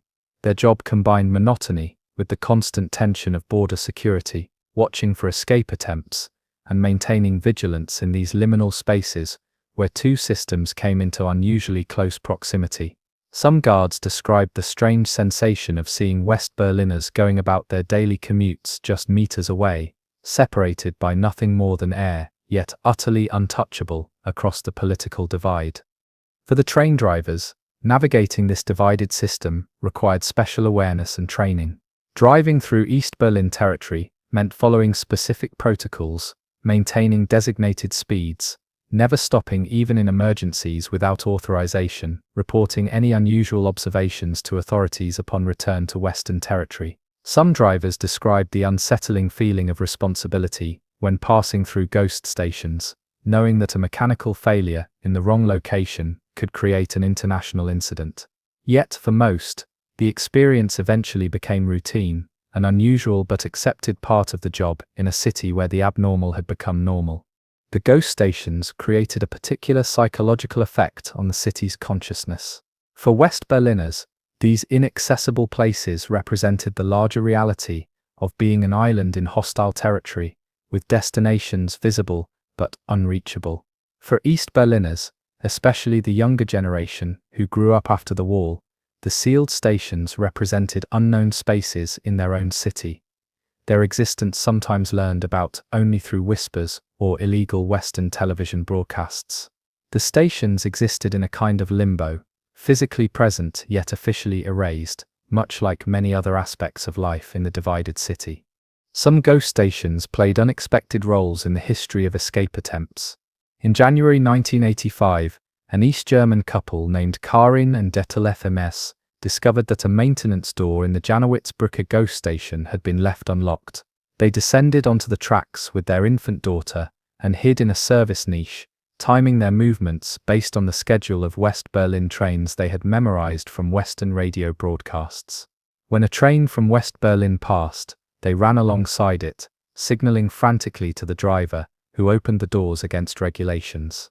The family jumped aboard and made it to West Berlin, one of the last successful escapes before the wall fell. Their story highlighted how these transportation connections, though heavily secured, still represented potential weak points in the border regime. The division affected above-ground transportation as well. The street network, once designed for continuous flow, now ended abruptly at wall sections, creating dead ends and redirected traffic patterns. Bus lines terminated at the sector boundaries, requiring passengers to disembark, cross through checkpoints on foot, and board different vehicles on the other side. Tram lines, which had once connected neighborhoods across what became the sector boundaries, were truncated or rerouted, with tracks physically cut at border crossings. In East Berlin, the tram network was maintained and expanded, while in West Berlin, trams were gradually phased out entirely, replaced by buses and subways, creating yet another visible difference in the urban landscapes of the divided city. The waterways of Berlin, the Spree River, and the canal system presented similar challenges. Once busy with commercial traffic and pleasure boats, these waterways now fell under the same border restrictions as land routes. Special protocols governed the movement of vessels through the divided city, with Western boats subject to inspection when entering Eastern waters. Certain canals were blocked entirely with barriers to prevent their use for escape attempts. Bridges spanning the waterways between sectors became heavily monitored border crossings, with some famously serving as sites for spy exchanges during the height of the Cold War. As the decades of division continued, the two halves of Berlin developed increasingly divergent approaches to transportation planning. West Berlin, unable to expand outward due to the surrounding wall, focused on intensifying its internal transit connections, modernizing its U-Bahn fleet and stations, and adapting to changing urban patterns within its confined space. East Berlin, functioning as the capital of the GDR, developed transportation plans that emphasized connections to the surrounding East German territory and showcased socialist urban planning principles, with wide boulevards designed to accommodate parades and mass transit prioritized over private vehicles. The different economic systems also influenced transportation infrastructure development. West Berlin maintained its pre-war tradition of transit stations as places of commercial activity, with shops and services clustering around major hubs. East Berlin stations, by contrast, were more utilitarian in design and function, with limited commercial development nearby. The allocation of resources to transportation infrastructure reflected different priorities. West Berlin invested heavily in passenger comfort and service frequency, while East Berlin focused on basic functionality and system expansion to serve new housing developments on the city's eastern periphery. For elderly residents, or those with mobility challenges, the divided transportation system created particular hardships. A journey that might have taken minutes in pre-wall Berlin could now require hours of travel, multiple transfers, and the physical and bureaucratic challenges of checkpoint crossings. Family visits between sectors, especially for older East Berliners with limited travel privileges, often involved complex logistical planning. What had once been a quick subway ride to visit a relative might now be impossible, or require a rare permit for a special occasion like a significant birthday or funeral. When the wall finally fell in November 1989, the transportation system was among the first aspects of city life to begin reintegration. Within days, new crossing points were opened, and within weeks, the first ghost stations were hastily recommissioned for service. Workers removed surveillance equipment, repaired long-neglected facilities, and reconnected station entrances to the streets above. The moment when the first regular U-Bahn train stopped at Janowitz-Brücke station, a place that had seen only passing trains for 28 years, became one of the emotional milestones in the city's reunification process. Passengers who had traveled through these stations for decades without stopping could finally alight and explore these previously forbidden spaces. The physical legacy of this divided transportation era remains visible in Berlin today. The architecture of different stations reveals their separate development during the divided years. Former ghost stations still bear traces of their Cold War function, different tiling patterns, where security installations were removed, unusual sightlines designed for surveillance rather than passenger convenience.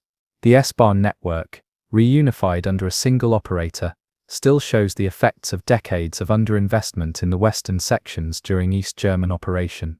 These physical remnants serve as subtle reminders of how thoroughly division penetrated the city's infrastructure. The story of Berlin's divided transportation system, with its ghost stations and severed connections, offers a powerful metaphor for the larger Cold War division. Like the political systems that created it, this fractured network represented the triumph of ideology over urban logic, of borders over organic connections. Yet it also demonstrated the persistence of underlying realities. The physical city continued to exist as an interconnected entity, even when political boundaries attempted to deny this fact. The trains that passed through ghost stations, carrying West Berliners from one part of their city to another through East Berlin territory, revealed the ultimately artificial nature of the division, a human imposition on an urban fabric that remained, beneath it all, a single city waiting to be reconnected. In the human story of divided Berlin, perhaps nothing captured the personal toll of the Cold War more poignantly than the separation of families. When the border between East and West Berlin was sealed in August 1961, the division cut through the most intimate human connections. Parents were separated from children, siblings from each other, grandparents from grandchildren, engaged couples from their future spouses. What made these separations particularly cruel was their sudden, arbitrary nature. Families who happened to live on opposite sides of the sector boundaries, perhaps just streets apart, found themselves divided by an increasingly impenetrable barrier, their daily connections severed overnight, with no warning or preparation. The weekend the wall went up, beginning early Sunday morning, August 13, 1961, caught many Berliners away from their homes. Some were visiting family in another sector, others were returning from vacation, still others had gone to theaters or restaurants in a different part of the city. Those who happened to be on the opposite side from their residences faced an immediate, life-altering choice: return home and potentially be cut off from loved ones, or stay where they were and abandon their homes, possessions, and jobs. In those first chaotic days, while the initial barbed wire barriers were being reinforced with more permanent structures, some made desperate dashes across the boundary, risking arrest or injury to reunite with family. Others watched, in helpless horror, as the possibility of easy movement between sectors disappeared before their eyes. For children, the sudden division could be particularly traumatic and confusing. In the complex housing situations of post-war Berlin, it was not uncommon for families to be spread across different locations.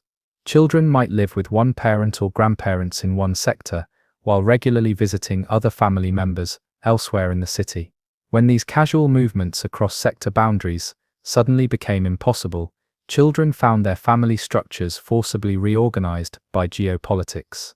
Some younger children couldn't fully comprehend why they could no longer visit a beloved grandparent or aunt who lived just a few streets away. But now, on the other side of an imposing barrier, the abstract concepts of Cold War politics offered little consolation for such personal losses. The practical challenges of maintaining family connections across the divide evolved as the border regime solidified.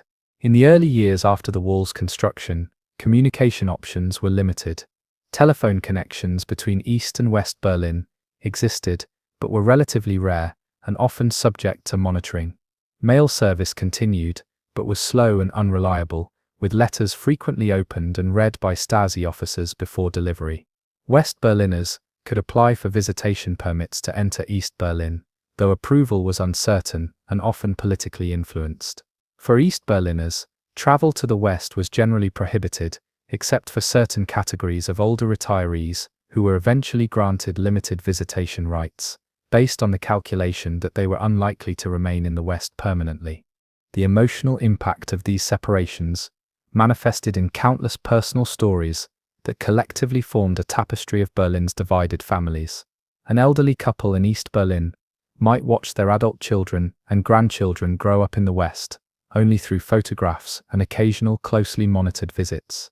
A young man in West Berlin might exchange letters with his fiancée in the East, their wedding plans indefinitely postponed by political circumstances beyond their control. Parents in the West might struggle to explain to young children why their cousins in the East could never come to birthday celebrations or holiday gatherings. These intimate family disruptions, multiplied across thousands of households, created a pervasive undercurrent of loss and longing that shaped the emotional landscape of the divided city. West German policy toward these divided families attempted to mitigate the human cost through various programs and initiatives. The Federal Republic established special services to help trace and locate family members separated by the division. Financial assistance was offered to cover the costs of visits to Eastern relatives for those with limited means.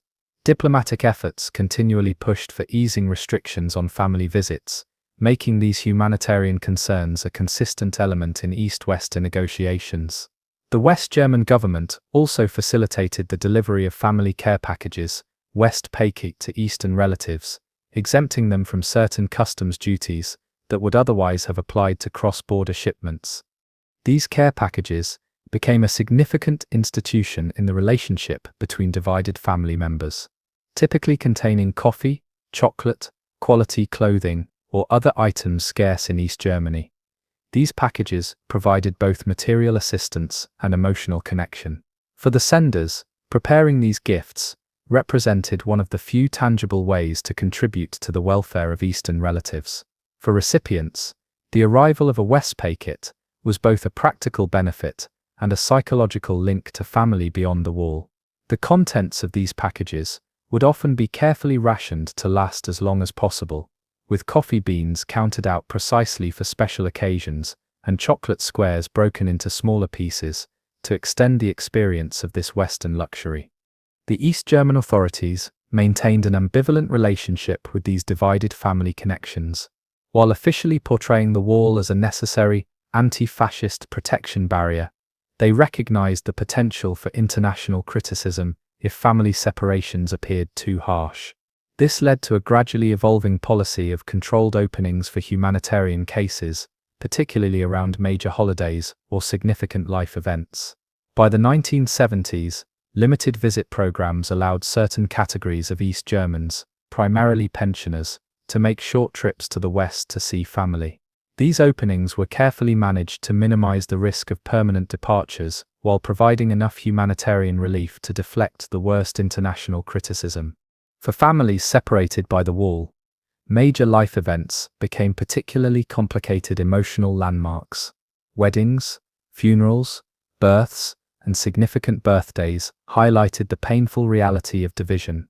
A grandmother in East Berlin might be granted a one-day visit permit to attend her grandson's wedding in the West, experiencing a few brief hours with family before returning across the border. A West Berlin family might receive news of an Eastern relative's death too late to arrange the necessary permits to attend the funeral. These moments of family significance, traditionally times of coming together, instead became painful reminders of the political barriers that prevented normal family functioning. The different economic and social systems on either side of the wall created additional complexities for divided families. As the economic gap between East and West widened over the decades, relatives living under different systems found their life experiences increasingly divergent. Western family members often felt a sense of obligation to provide material support to Eastern relatives facing shortages and limited consumer options. Eastern relatives sometimes felt a combination of gratitude for this assistance and resentment at being placed in a position of dependency. Conversations during rare visits could become strained as family members tried to bridge not just physical distance, but increasingly different worldviews shaped by their respective political systems. Children growing up in these divided family structures developed unique perspectives on the political realities that shaped their lives.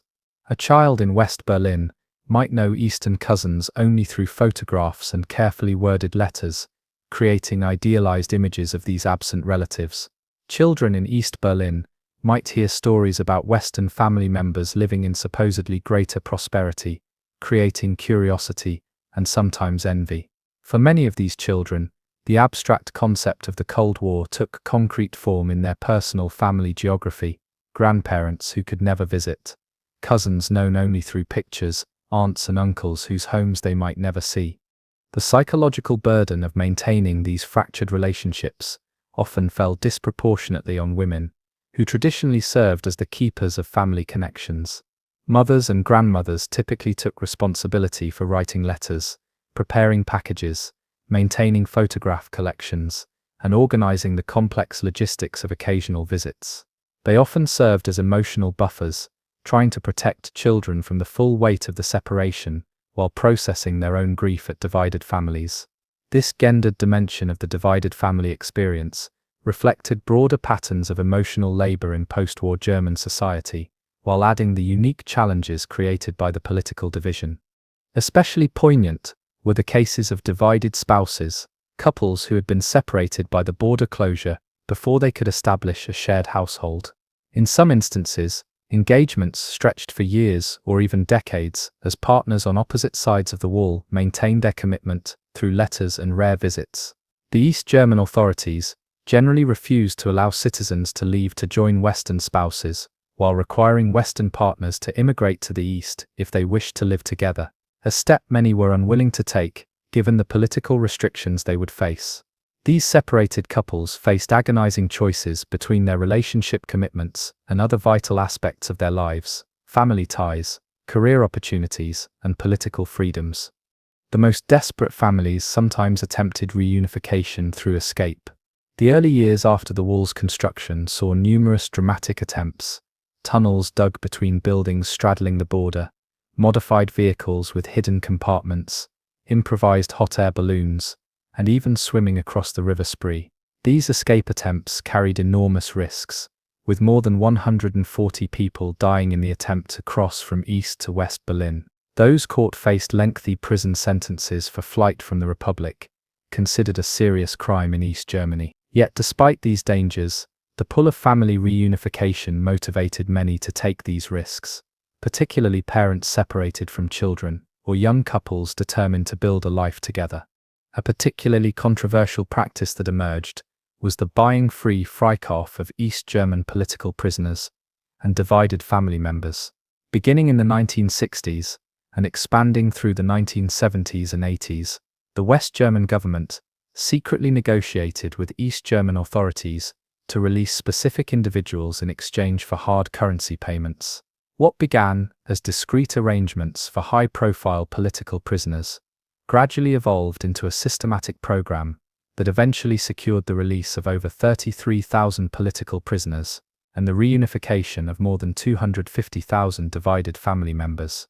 This practice raised difficult ethical questions about putting a price on human freedom, but for the families involved, the moral complexities paled beside the joy of reunification. Churches and religious organizations on both sides of the wall often played important roles in maintaining family connections. Religious communities provided both practical assistance, helping with permit applications, offering meeting spaces for visiting relatives, and emotional support for those suffering from family separation. In some cases, church networks facilitated communication between divided family members when official channels were blocked. Christmas and Easter, as major religious holidays, traditionally associated with family gatherings, became particularly emotional times for divided families, with church services often including prayers, specifically addressing the pain of separation. The passage of time created its own challenges for maintaining family bonds across the divide. As years stretched into decades, children grew up with only intermittent contact with relatives on the other side. Family members aged and died without the opportunity for proper farewells. New generations were born, who knew their extended family only through photographs and stories. The shared history and experiences that typically bind families together were replaced by parallel lives lived in increasingly divergent societies. For older Berliners who remembered the pre-division city, this gradual erosion of family connections represented yet another loss beyond the immediate trauma of separation. When the wall finally fell in November 1989, family reunions became one of the most emotional aspects of the historic opening. In those first days, as East Berliners streamed through the newly opened crossing points, countless family members who had been separated for decades fell into each other's arms. Grandparents met grandchildren in person for the first time. Siblings who had known each other only through letters and photographs embraced on bridges and at checkpoints. These scenes of family reunion, broadcast around the world, became some of the most powerful images of the peaceful revolution that ended the Cold War division. Yet even these joyful reunions revealed the complexity of the divided family experience. After decades of separation, many families discovered that reunification brought its own challenges. Different life experiences and values shaped by contrasting political systems had created subtle but significant differences in worldview and expectations. The material disparities between East and West sometimes created uncomfortable dynamics of perceived superiority and inferiority. Family members who had built independent lives on opposite sides of the wall had to renegotiate relationships without the external barrier that had previously defined them. The emotional work of true reunification often continued long after the physical barrier had disappeared. The legacy of divided families remains part of Berlin's social fabric today, particularly for the generation who experienced the wall as adults. Family histories in the city are often marked by these years of separation, the grandparent never properly known, the cousin reconnected with too late, the family celebrations missed and never recovered. Yet these stories also contain remarkable testimonies to the persistence of family bonds despite political division. Relationships maintained through letters and rare visits, commitments honored across decades of separation, and the joy of reunions when the barriers finally fell.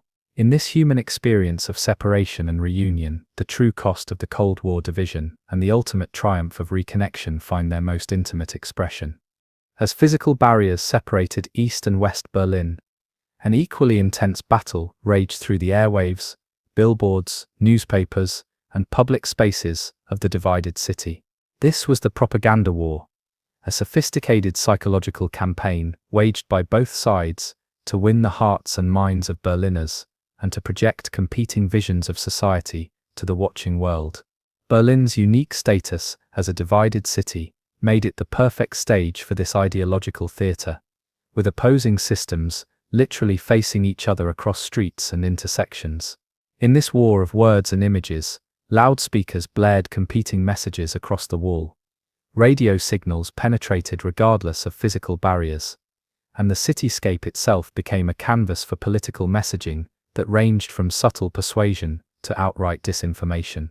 The front line of this propaganda battle was the wall itself and the areas immediately surrounding it. On the western side, the concrete barrier became a canvas for graffiti, political slogans, and artistic expressions of protest, colorful, chaotic, and individualistic. On the eastern side, the wall remained pristine white, strictly off-limits to civilians, its very blankness, a form of state control over expression. This visual contrast perfectly encapsulated the competing narratives. Western messaging emphasized freedom of expression and individual voice, while Eastern propaganda stressed order, collective values, and state authority. Visitors to Berlin could observe these contrasting approaches within meters of each other, making the city a uniquely concentrated showcase of Cold War ideological competition. Official terminology for the wall revealed the fundamental propaganda framing on each side. In West Berlin and Western media, it was simply Die Mauer, the wall, or more pointedly, Die Schamauer, the wall of shame, a brutal, concrete manifestation of communist oppression that prevented citizens from exercising their natural right to free movement. In East German official communications, the same structure was the antifaschistische Schutzwall, anti-fascist protection barrier, a defensive measure protecting socialist achievements from Western saboteurs, spies, and economic disruptors. These competing terms represented not just different perspectives, but fundamentally opposed reality constructions, with each side claiming moral authority and defensive posture rather than aggressive intent. In the early years of division, the propaganda battle sometimes took surprisingly direct forms. At Checkpoint Charlie and other border crossings, Western authorities constructed observation platforms where visitors could look into East Berlin. Not to be outdone, the East Germans built their own viewing platforms, from which citizens could observe the supposedly decadent and troubled West.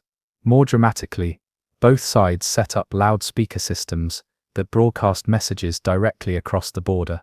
Western messages highlighted economic opportunities and personal freedoms, sometimes addressing East German border guards by name, information gathered through intelligence operations, and encouraging them to defect. Eastern broadcasts emphasized socialist solidarity and portrayed the West as controlled by fascist interests, while warning about unemployment and social inequality. Radio became perhaps the most important medium in this propaganda battle, as its signals could not be stopped by physical barriers. Western stations like RIAS, Radio in the American Sector, and SFB, Sender Phrase Berlin, broadcast news, entertainment, and political commentary that reached deeply into East Berlin, despite jamming attempts by Eastern authorities. These stations provided East Berliners with alternative information sources beyond state-controlled media, creating what some scholars have called a secret public sphere, in which officially forbidden perspectives could be received and privately discussed. The popularity of these Western broadcasts was an open secret. East German authorities knew their citizens were listening, but could never fully prevent it, despite various technical and legal countermeasures. East German radio and television, meanwhile, had their own propaganda objectives. Domestically, they worked to reinforce socialist values and collective identity, while portraying the West as corrupt, unequal, and fundamentally hostile to workers' interests. Programs like Der Schwarzkanal, the Black Channel, with Karl Eduard von Schnitzler, used selectively edited clips from Western television, with scathing commentary to expose the supposed true nature of Western society. For Western audiences, East German international broadcasting presented a positive image of socialist achievements in construction, education, and social welfare, attempting to counter Western narratives about repression and economic shortcomings in the GDR. The physical city itself became a three-dimensional propaganda exhibit. West Berlin, heavily subsidized by the Federal Republic, was developed as a showcase of the free world, a glittering island of capitalism surrounded by communist territory. The Kurfürstendamm shopping boulevard was deliberately developed to display consumer abundance, with brightly lit shop windows and advertisements, creating a visual spectacle meant to be visible from the east and enticing to Western visitors. Construction projects, like the Europa Center, with its distinctive Mercedes star on the roof, created visual landmarks of Western prosperity, meant to be seen from kilometers away, including from the eastern side. East Berlin countered with its own architectural propaganda, particularly along grand boulevards like Unter den Linden and Karl-Marx-Allee, formerly Stalinallee. These wide avenues were designed for impressive military parades and mass demonstrations of socialist solidarity. Monumental socialist classicist buildings, like those on Karl-Marx-Allee, were constructed as workers' palaces, physical embodiments of the state's commitment to the working class. The gleaming Fernsehturm, television tower, at Alexanderplatz, completed in 1969, became the tallest structure in Germany, a deliberate demonstration of socialist technical achievement, visible throughout Berlin, and symbolizing the GDR's focus on the future. For ordinary Berliners, navigating this propaganda landscape required sophisticated media literacy and critical thinking. East Berliners developed the skill of reading between the lines of official news sources, learning to interpret what was not said as much as what was explicitly stated. Many maintained a kind of dual information processing, absorbing both Eastern and Western sources, while forming their own private assessments of reality. West Berliners, while enjoying greater media freedom, also faced the challenge of distinguishing factual reporting from Cold War exaggerations about conditions in the East. This created a uniquely media-savvy population on both sides of the wall, aware of how information could be shaped and manipulated for political purposes. Tourism became an unexpected front in the propaganda battle. West Berlin welcomed visitors from around the world to witness the contrast between free and communist systems firsthand. Guided tours specifically highlighted the wall, checkpoint operations and views into East Berlin, framing the city's division as concrete evidence of communist repression. East Berlin developed its own tourism infrastructure, emphasizing socialist achievements, monuments to anti-fascist resistance, modern housing developments, and cultural institutions. Both sides saw foreign visitors as potential message carriers who would return home with impressions that could influence international public opinion about the competing systems. Educational systems on either side of the wall functioned as critical components of the propaganda apparatus, shaping young minds according to competing ideological frameworks. East Berlin schools included explicit political education, Staatsbürgerkunde, that presented Marxist-Leninist interpretations of history, economics, and social development as scientific truth, rather than ideological perspective. History curricula emphasized anti-fascist resistance, working-class struggles, and socialist achievements, while minimizing aspects that might reflect poorly on Soviet or GDR policies. Youth organizations like the Free German Youth (FDJ) reinforced these messages through structured activities and ceremonies that fostered collective identity and socialist values. West Berlin schools, while less explicitly political in their approach, nonetheless conveyed democratic values and market-oriented economic understanding. Critical thinking and individual opinion formation were encouraged, with greater emphasis on pluralism in historical and political education. The contrast in educational approaches created divergent worldviews among young Berliners growing up just kilometers apart, differences that would become apparent during reunification when these differently educated populations suddenly needed to function within a single social and economic system. Major political events and anniversaries became occasions for intensified propaganda efforts on both sides.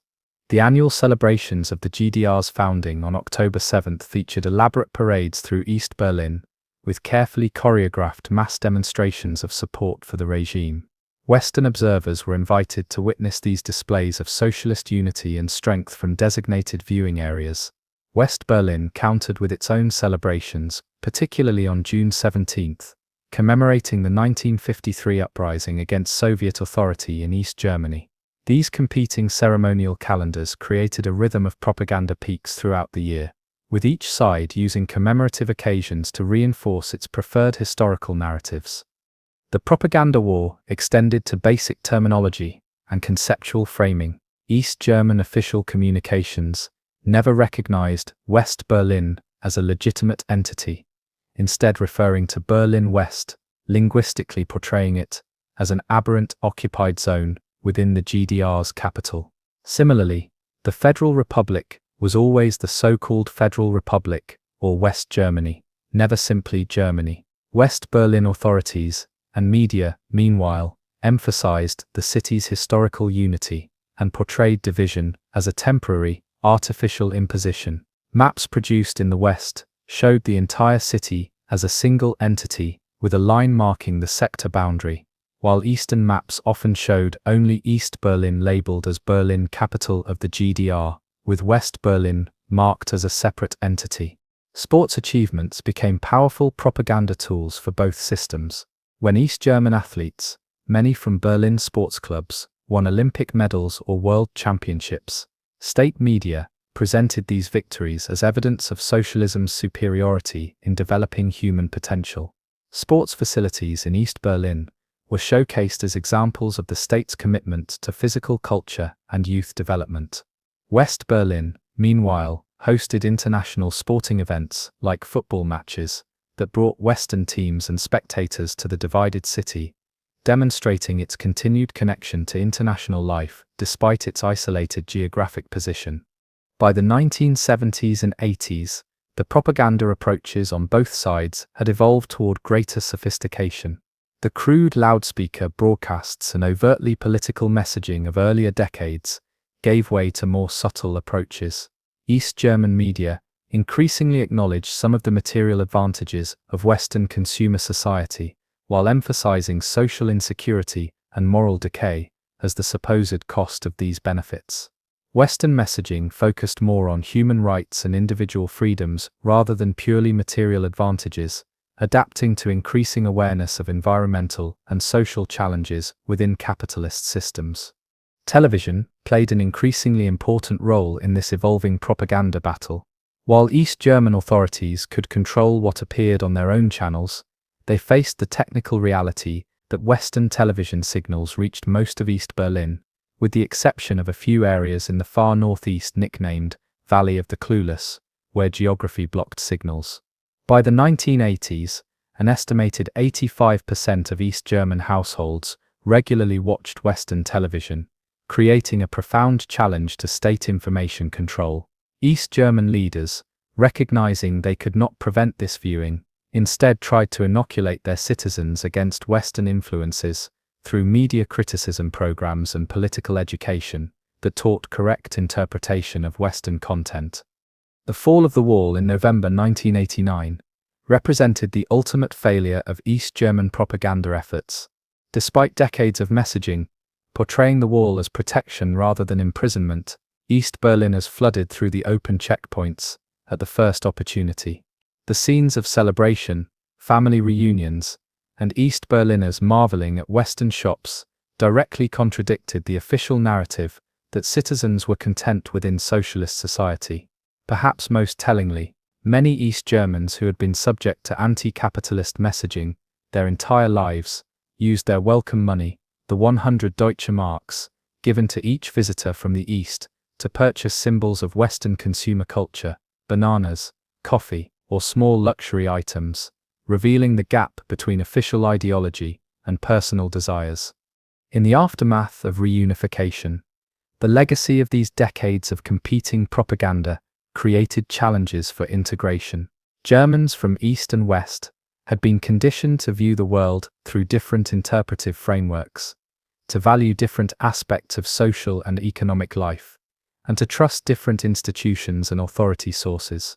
Former East Berliners often found themselves navigating a new society with rules and assumptions they had been taught to view critically, while West Berliners sometimes failed to recognize how thoroughly their own worldviews had been shaped by Cold War messaging.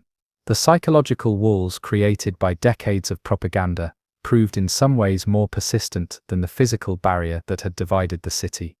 Today's unified Berlin still bears traces of this propaganda battle in its physical and cultural landscape. Museums like the DDR Museum and the Stasi Museum display examples of Eastern propaganda materials alongside artifacts of everyday life. Western Cold War messaging is examined in exhibitions at the Allied Museum and various wall memorials. For younger generations born after reunification, these competing narratives have become historical curiosities rather than lived reality. Yet understanding this propaganda war remains essential to comprehending not just divided Berlin's history, but the broader Cold War of which it was the most visible front line. A conflict fought not primarily with weapons, but with words, images, and competing visions of human society. For 4 decades, Berlin existed as perhaps the most militarized civilian city in the world. The constant presence of foreign troops, American, British, French, and Soviet, transformed the urban landscape and created a unique social environment where military and civilian worlds overlapped and interacted. These armed forces were not merely passing through, but were permanent residents, establishing their own mini-societies within the larger city. For Berliners on both sides of the wall, the sight of foreign uniforms, military vehicles, and occasional demonstrations of force became normalized aspects of everyday life, constant reminders that their city remained, in many ways, the most sensitive front line of the Cold War. The military presence in Berlin stemmed from its unique legal status as an occupied city.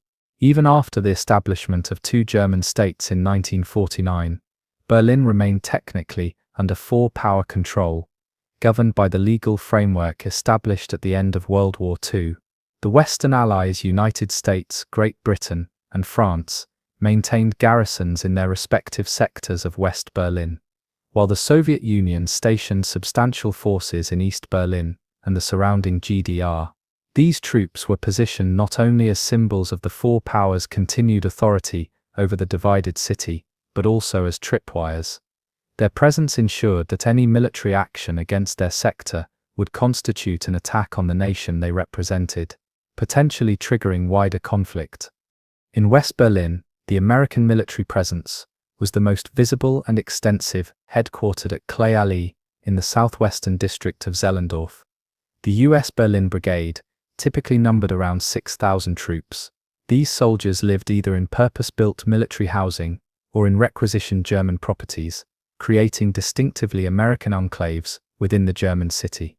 The Andrews Barracks, McNair Barracks, and Roosevelt Barracks housed different units, each with their own character and traditions. American military families occupied apartment complexes specifically designated for their use, complete with American amenities, shopping facilities stocked with American products, schools teaching American curriculum, movie theaters showing English-language films, and recreation facilities where soldiers and their families could momentarily forget they were in a foreign country. The British military zone centered around the Olympic Stadium in the Schalenberg district, with approximately 3,000 troops of the Berlin Infantry Brigade. Like their American counterparts, British forces created their own microcosm of home, pubs serving warm beer, shops stocking British goods, and schools teaching British curriculum.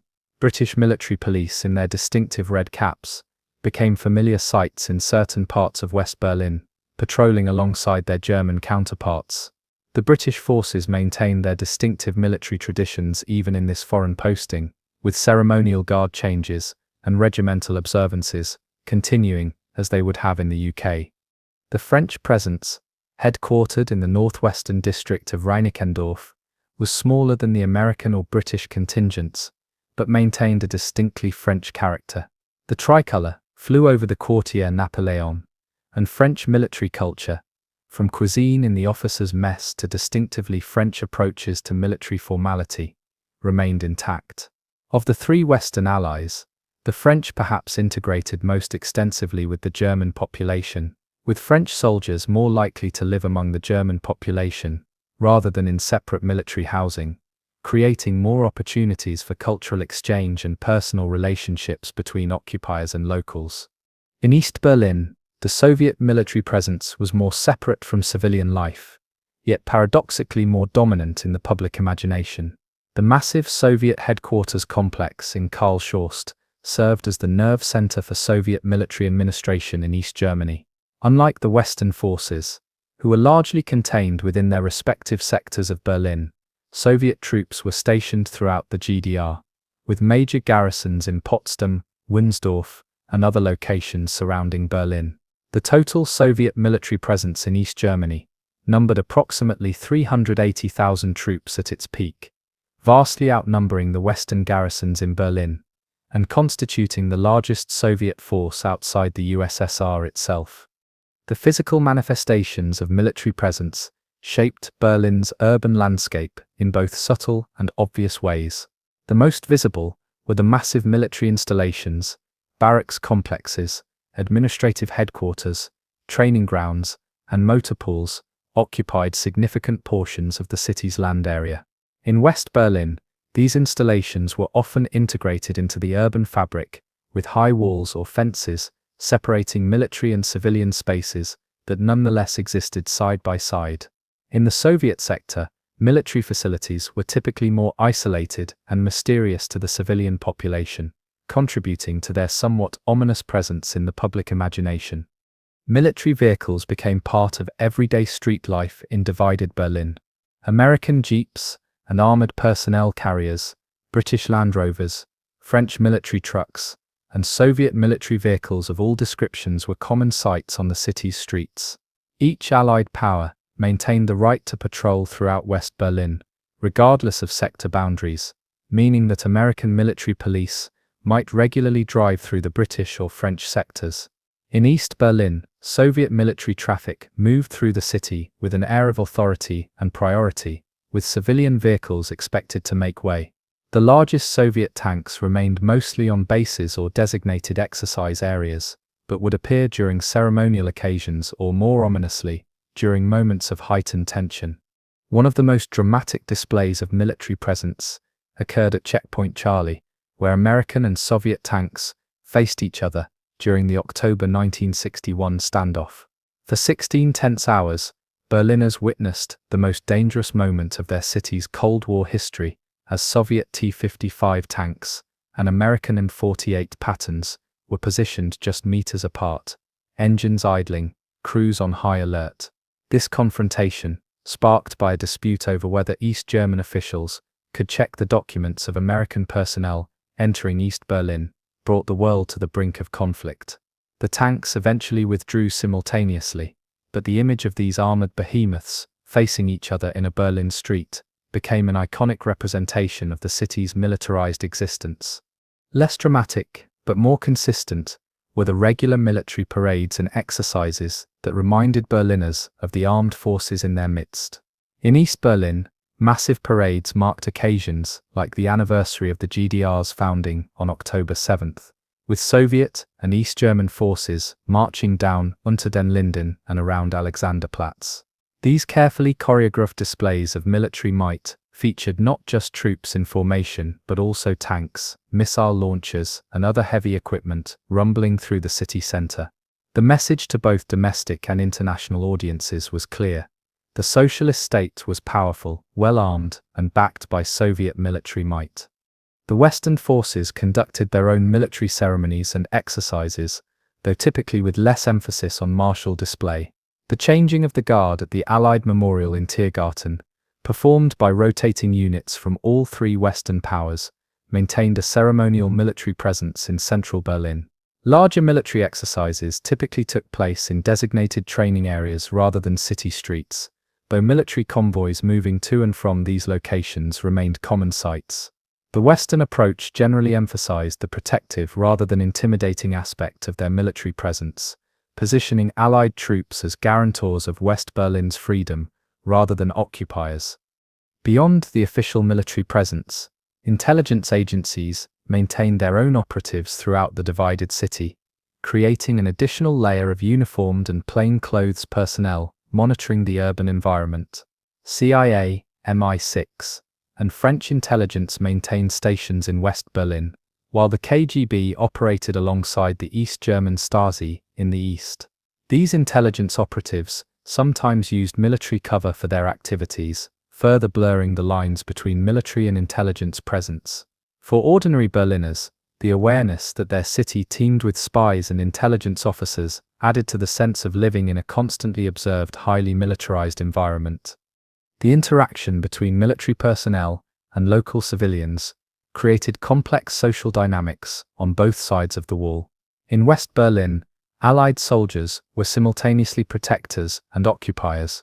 Their presence was necessary for the city's security, yet remained a reminder of Germany's defeated status.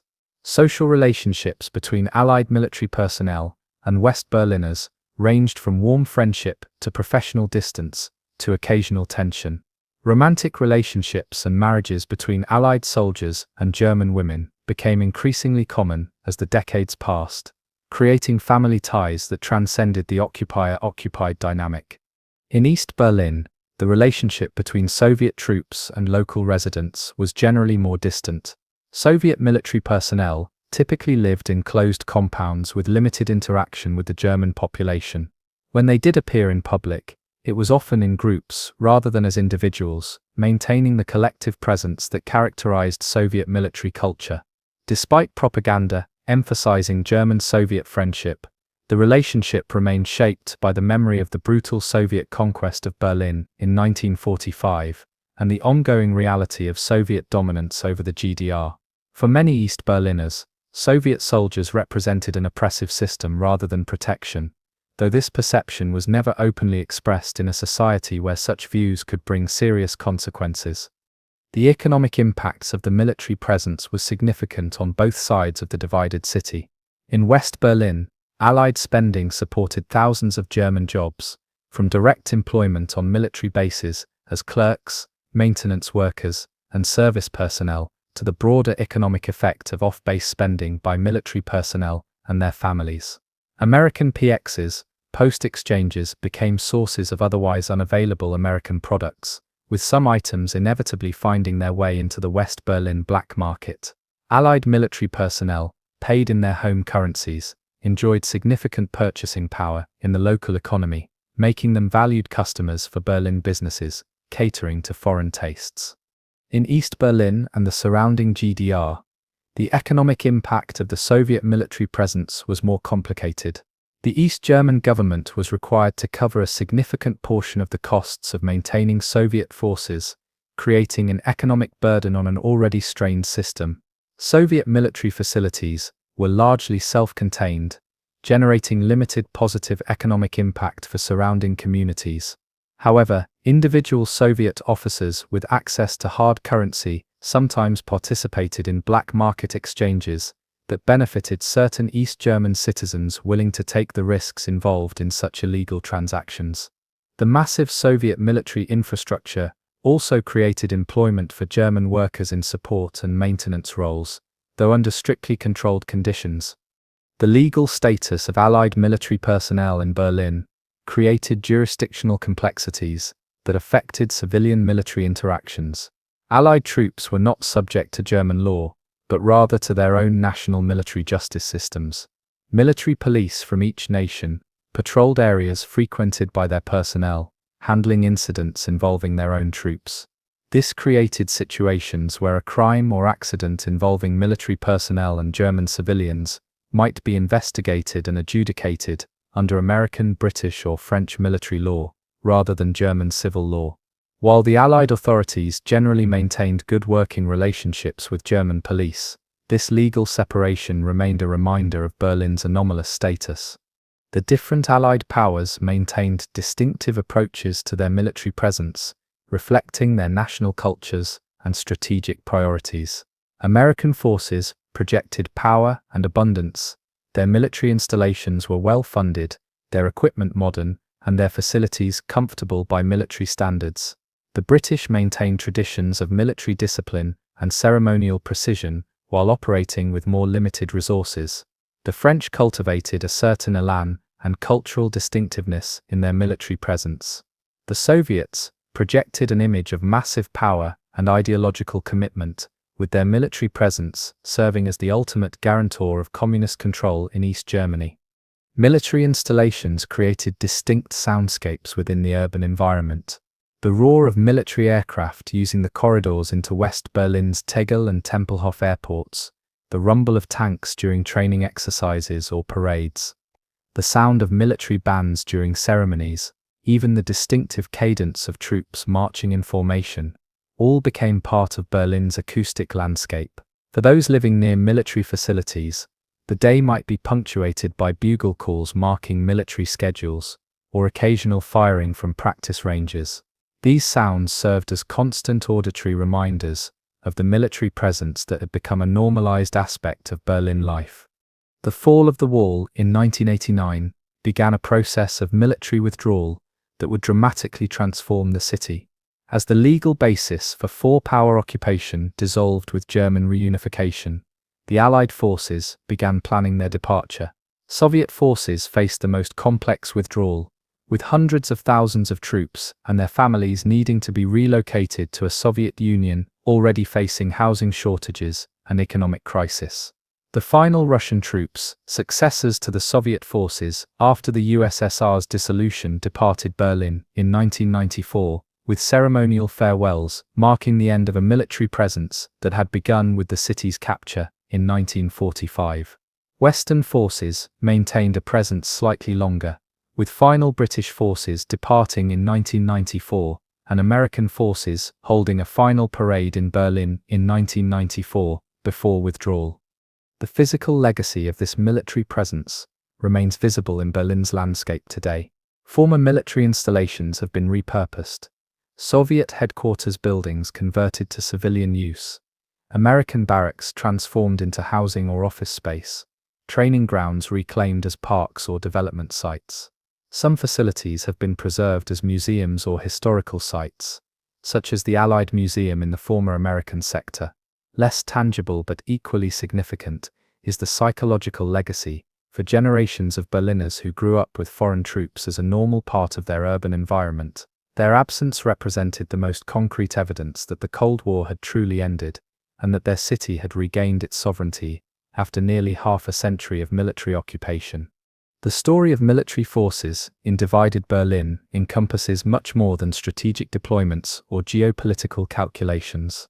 It is also a human story of young soldiers from around the world stationed in an unfamiliar and tense environment, of families creating homes in foreign military enclaves, of Berliners adapting to the constant presence of armed foreigners in their midst.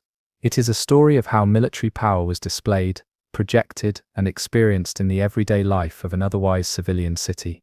The tanks and troops that once dominated Berlin's streets have now been replaced by tourists and commuters.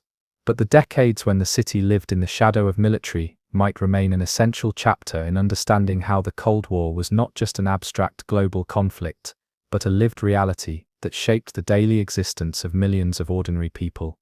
In the years preceding the fall of the Berlin Wall, subtle but significant tremors began to shake the foundations of division that had defined the city for decades.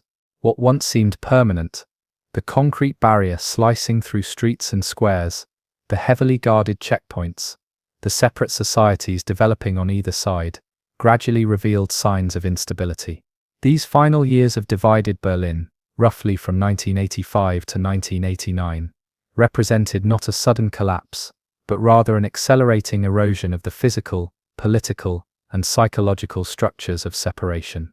Looking back with historical perspective, we can identify the warning signs and missed signals that preceded the wall's dramatic opening on November 9, 1989, a night that would transform not just Berlin but the entire geopolitical landscape of Europe.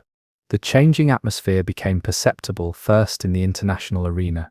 When Mikhail Gorbachev assumed leadership of the Soviet Union in 1985, few predicted the profound implications his reforms would eventually have for East Germany and Berlin. His twin policies of glasnost openness and perestroika restructuring were initially aimed at revitalizing the Soviet system rather than dismantling it. Yet, as Gorbachev moved to reduce Cold War tensions with the West and encourage limited reforms within the Soviet bloc, the rigid East German leadership under Erich Honecker found itself increasingly out of step with Moscow. The protective Soviet umbrella that had sheltered the GDR since its founding was gradually folding, though this process happened slowly enough that many observers failed to recognize its significance until much later. Within East Berlin, economic realities were creating mounting pressure on the system. Despite official propaganda touting the GDR as the most successful economy in the Eastern Bloc, everyday experiences told a different story. The aging industrial infrastructure was falling further behind Western technological standards. Consumer goods remained scarce, and often of poor quality. Housing, though affordable, was deteriorating in many areas due to inadequate maintenance. The environmental degradation caused by outdated industrial processes and brown coal heating was becoming increasingly visible in the smog that hung over East Berlin neighborhoods in winter months. The contrast with the relative prosperity visible just across the wall and through Western television broadcasts received in most East Berlin homes, created a growing gap between official claims of socialist success and lived reality. The Honecker regime responded to these challenges with a mixture of rigidity and limited accommodation. On one hand, political repression continued, with the Stasi maintaining its extensive surveillance network and quickly suppressing any signs of organized dissent. On the other hand, the regime attempted to placate the population through modest improvements in consumer goods availability and limited cultural liberalization. More Western films were shown in East Berlin cinemas, albeit carefully selected. Some Western music performers were permitted to give concerts, though under strict conditions. These small concessions, rather than satisfying the population, often served to highlight the restrictions that remained and to increase appetite for further openings. In West Berlin, the late 1980s brought its own evolution. The alternative culture that had flourished in neighborhoods like Kreuzberg, drawn by cheap rent in a city few Germans from the Federal Republic wanted to live in, had created vibrant artistic, musical, and political scenes. Squatter movements occupied abandoned buildings, creating self-organized living spaces and cultural centers that challenged conventional notions of urban development. Environmental and peace movements gained strength, sometimes focusing their critique on aspects of Western military presence or consumer capitalism. West Berlin's unique status as an isolated outpost allowed experimental social and cultural formations to develop that would influence the character of the unified city in later years. The physical infrastructure of division showed subtle signs of change. Maintenance of the wall itself, once meticulous, became less consistent in some areas. East German border guards, while still following strict protocols, sometimes seemed less zealous in their enforcement. The extensive death strip between the inner and outer walls, once kept obsessively clear, occasionally showed neglect, with vegetation growing unchecked in certain sections. These small physical details reflected broader systemic strains. The enormous cost of maintaining such an extensive border security apparatus was becoming increasingly difficult to justify as economic pressures mounted elsewhere in the GDR economy. Church spaces in East Berlin emerged as increasingly important centers for alternative discussions and limited dissent. Under the protective umbrella of religious freedom, environmental groups, peace activists, and human rights advocates gathered in church basements and meeting rooms to discuss topics that remained taboo in official contexts. The Nikolaikirche in Leipzig became the most famous center for such activities, but similar gatherings occurred in East Berlin churches, like the Gethsemane-Kirche in Prenzlauer Berg. These spaces provided crucial breathing room for civic engagement outside state-controlled structures, nurturing the independent thinking and organizational connections that would later contribute to peaceful revolution. Travel restrictions, long a defining feature of life in East Berlin, showed signs of limited relaxation in the late 1980s. The number of East Germans permitted to visit the West, primarily retirees and those with pressing family reasons, gradually increased. Approval processes for visits remained complex and often arbitrary, but the mere increase in numbers of those crossing temporarily created more connections between the divided populations. Each person who traveled westward and returned brought back impressions and information that circulated through networks of family and friends, gradually eroding the information monopoly that the East German regime had tried to maintain. International diplomacy created new frameworks that would prove significant in the wall's final years. The Helsinki Accords, signed in 1975, but with increasing practical impact in the 1980s, established human rights as a legitimate topic of international discussion rather than merely an internal matter. This provided both moral leverage and practical tools for Western governments to press for improved conditions in the Eastern Bloc. In Berlin specifically, the Four-Power Agreement of 1971 had established more stable access protocols between West Berlin and West Germany, reducing the frequency of harassment and disruption that had characterized earlier periods. These diplomatic frameworks didn't directly challenge the wall's existence, but created conditions under which pressure for change could build more effectively. Cultural exchanges between East and West Berlin increased cautiously during this period. Joint concerts featuring musicians from both sides occasionally took place in East Berlin venues.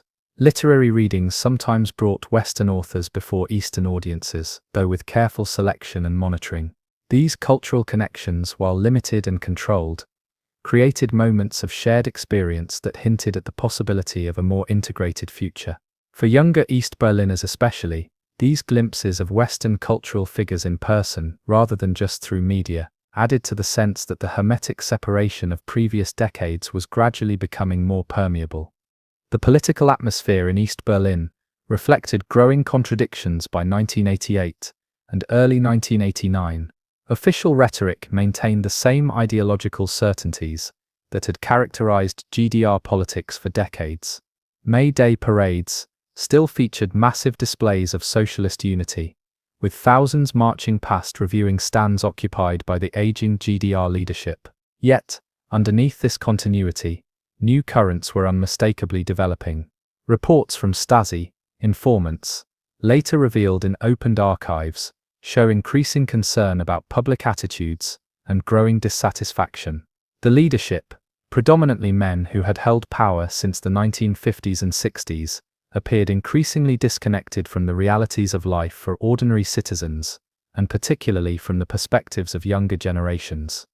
A significant moment came in January 1988, when Rosa Luxemburg's famous quote, "Freedom is always the freedom of those who think differently," appeared on banners carried by members of unofficial peace and human rights groups during the official Luxembourg Liebknecht demonstration. This annual event, commemorating the murdered communist leaders, had always been carefully choreographed by the regime. The appearance of this quote, highlighting the dissenting aspect of Luxembourg's thought rather than her revolutionary Marxism, represented a direct challenge using the regime's own symbolic framework. Many participants carrying these unauthorized banners were arrested, but the message had been publicly delivered. Reform-minded citizens were claiming revolutionary traditions for themselves, rather than accepting the state's monopoly on interpretation. The exodus of East Germans through Hungary in the summer of 1989 created the most visible crisis yet for the GDR regime. When Hungary removed its border fortifications with Austria in May 1989, it opened a potential escape route. By August and September, thousands of East Germans were abandoning their homes and possessions to flee westward through this new opening. Others sought refuge in West German embassies in Prague and Warsaw, creating diplomatic crises as these facilities became overcrowded with would-be emigrants. This mass departure, visible nightly on Western television broadcasts, watched by most East Germans, demonstrated a profound vote of no confidence in the GDR's future. Each departing citizen implicitly questioned why others should stay. In East Berlin, these events created an atmosphere of uncertainty and possibility.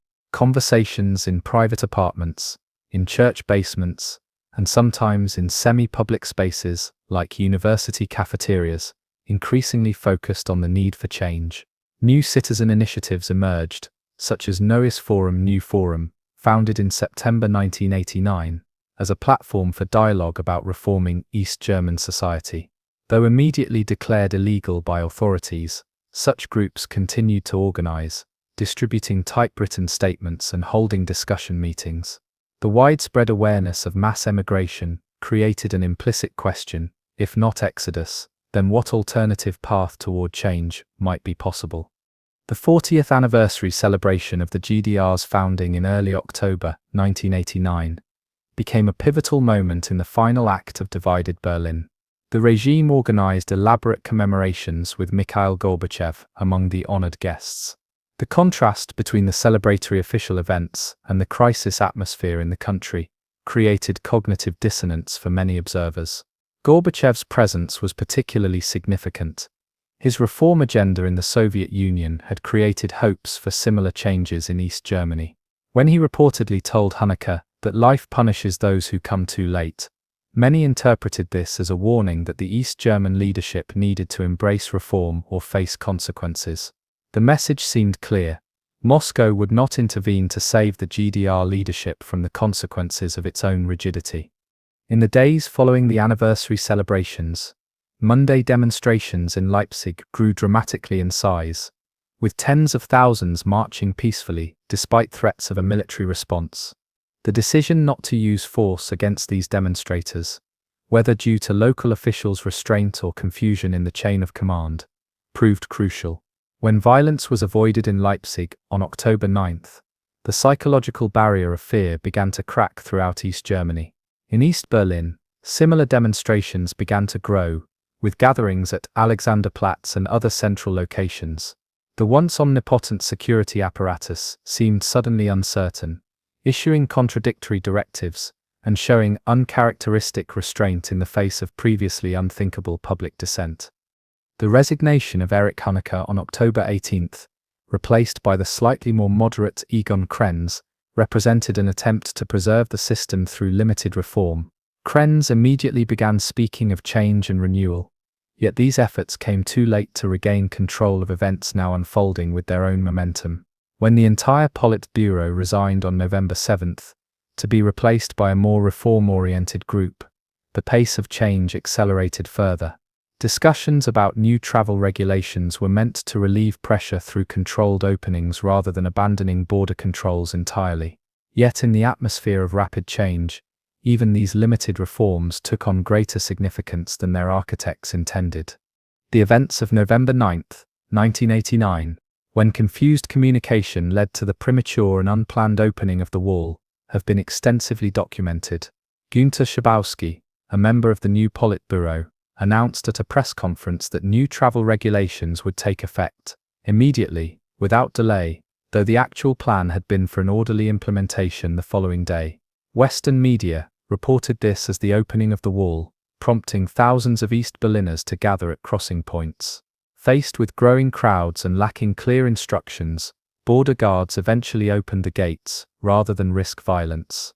The scenes that followed, East and West Berliners celebrating together atop the wall, embracing at crossing points, sharing champagne and emotions, became iconic images of peaceful revolution. In the days and weeks that followed, the physical and psychological reality of divided Berlin transformed with breathtaking speed. New crossing points were opened, sections of the wall were removed, families separated for decades reunited in tearful encounters. East Berliners explored the western parts of the city that had been tantalizingly close, yet inaccessible, for nearly 3 decades. West Berliners ventured into eastern neighborhoods, many visiting for the first time since the wall's construction. The once formidable border fortifications, now unmanned and increasingly covered with souvenir hunters' hammers and chisels, rapidly lost their power to intimidate. The period between the wall's opening and formal reunification nearly a year later was characterized by both euphoria and uncertainty. Political transformation accelerated, with the first free elections in the GDR held in March 1990, resulting in victory for the Alliance for Germany coalition that favored rapid reunification. Economic challenges quickly became apparent as the East German economy, exposed to market forces, revealed structural weaknesses previously masked by the socialist system. Currency union, in July 1990, brought the Deutsche Mark to East Berlin, creating new possibilities for consumption, but also beginning a difficult process of economic restructuring that would lead to widespread unemployment and dislocation. The transformation of Berlin from divided city to reunified capital involved complex legal, political, and practical challenges. The four-power occupation rights were formally terminated through the 2+4 agreement, signed in September 1990. Berlin was designated as the capital of unified Germany in June 1991, though the actual relocation of government functions from Bonn would take place gradually over the following decade.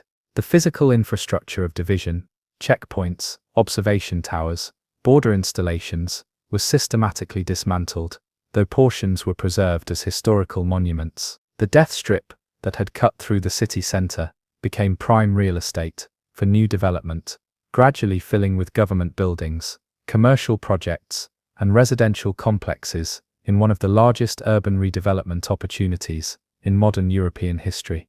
For Berliners who had lived with division for decades, the psychological adjustment to reunification proved both exhilarating and challenging. Families separated by the wall could now rebuild relationships, though years of divergent experiences had created differences not easily overcome.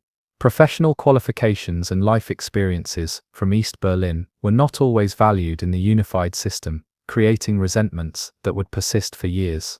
Different understandings of concepts like democracy, freedom, and social responsibility, shaped by decades in different political systems, created communication challenges, even when sharing a common language. The popular concept of the wall in the mind, Mauer im Kopf, acknowledged that removing physical barriers was simpler than overcoming the psychological divisions created by decades of separation. As we reflect on the final years of divided Berlin from our present perspective, what once seemed like an immutable fact of geopolitical reality, the wall that cut through the heart of a major European city, reveals itself as a temporary historical anomaly. The Berlin Wall stood for 28 years, less than the 31 years that have now passed since its fall. What appeared permanent proved transitory. What seemed unchangeable was transformed through a combination of international pressures, economic necessities, and most importantly, the courage of ordinary citizens who overcame fear to demand change. The legacy of divided Berlin remains visible in the city's physical landscape, in the lives of those who experienced separation and reunification, and in our understanding of how apparently immovable political structures can, under the right conditions, crumble more quickly than anyone anticipated. The story of Berlin's division and reunification offers both cautionary lessons about the human costs of ideological conflict and hopeful examples of how peaceful transformation can occur even in the most entrenched circumstances. As the generation that personally experienced life in divided Berlin gradually passes, preserving their memories and experiences becomes increasingly important, not merely as historical documentation, but as valuable perspective on our contemporary world, where new walls, both physical and metaphorical, continue to be proposed and constructed. The streets of Berlin, once forcibly divided by concrete and ideology, now stand reunited, a testament to the temporary nature of barriers that once seemed permanent, and to the enduring human desire for connection across whatever divisions politics may impose.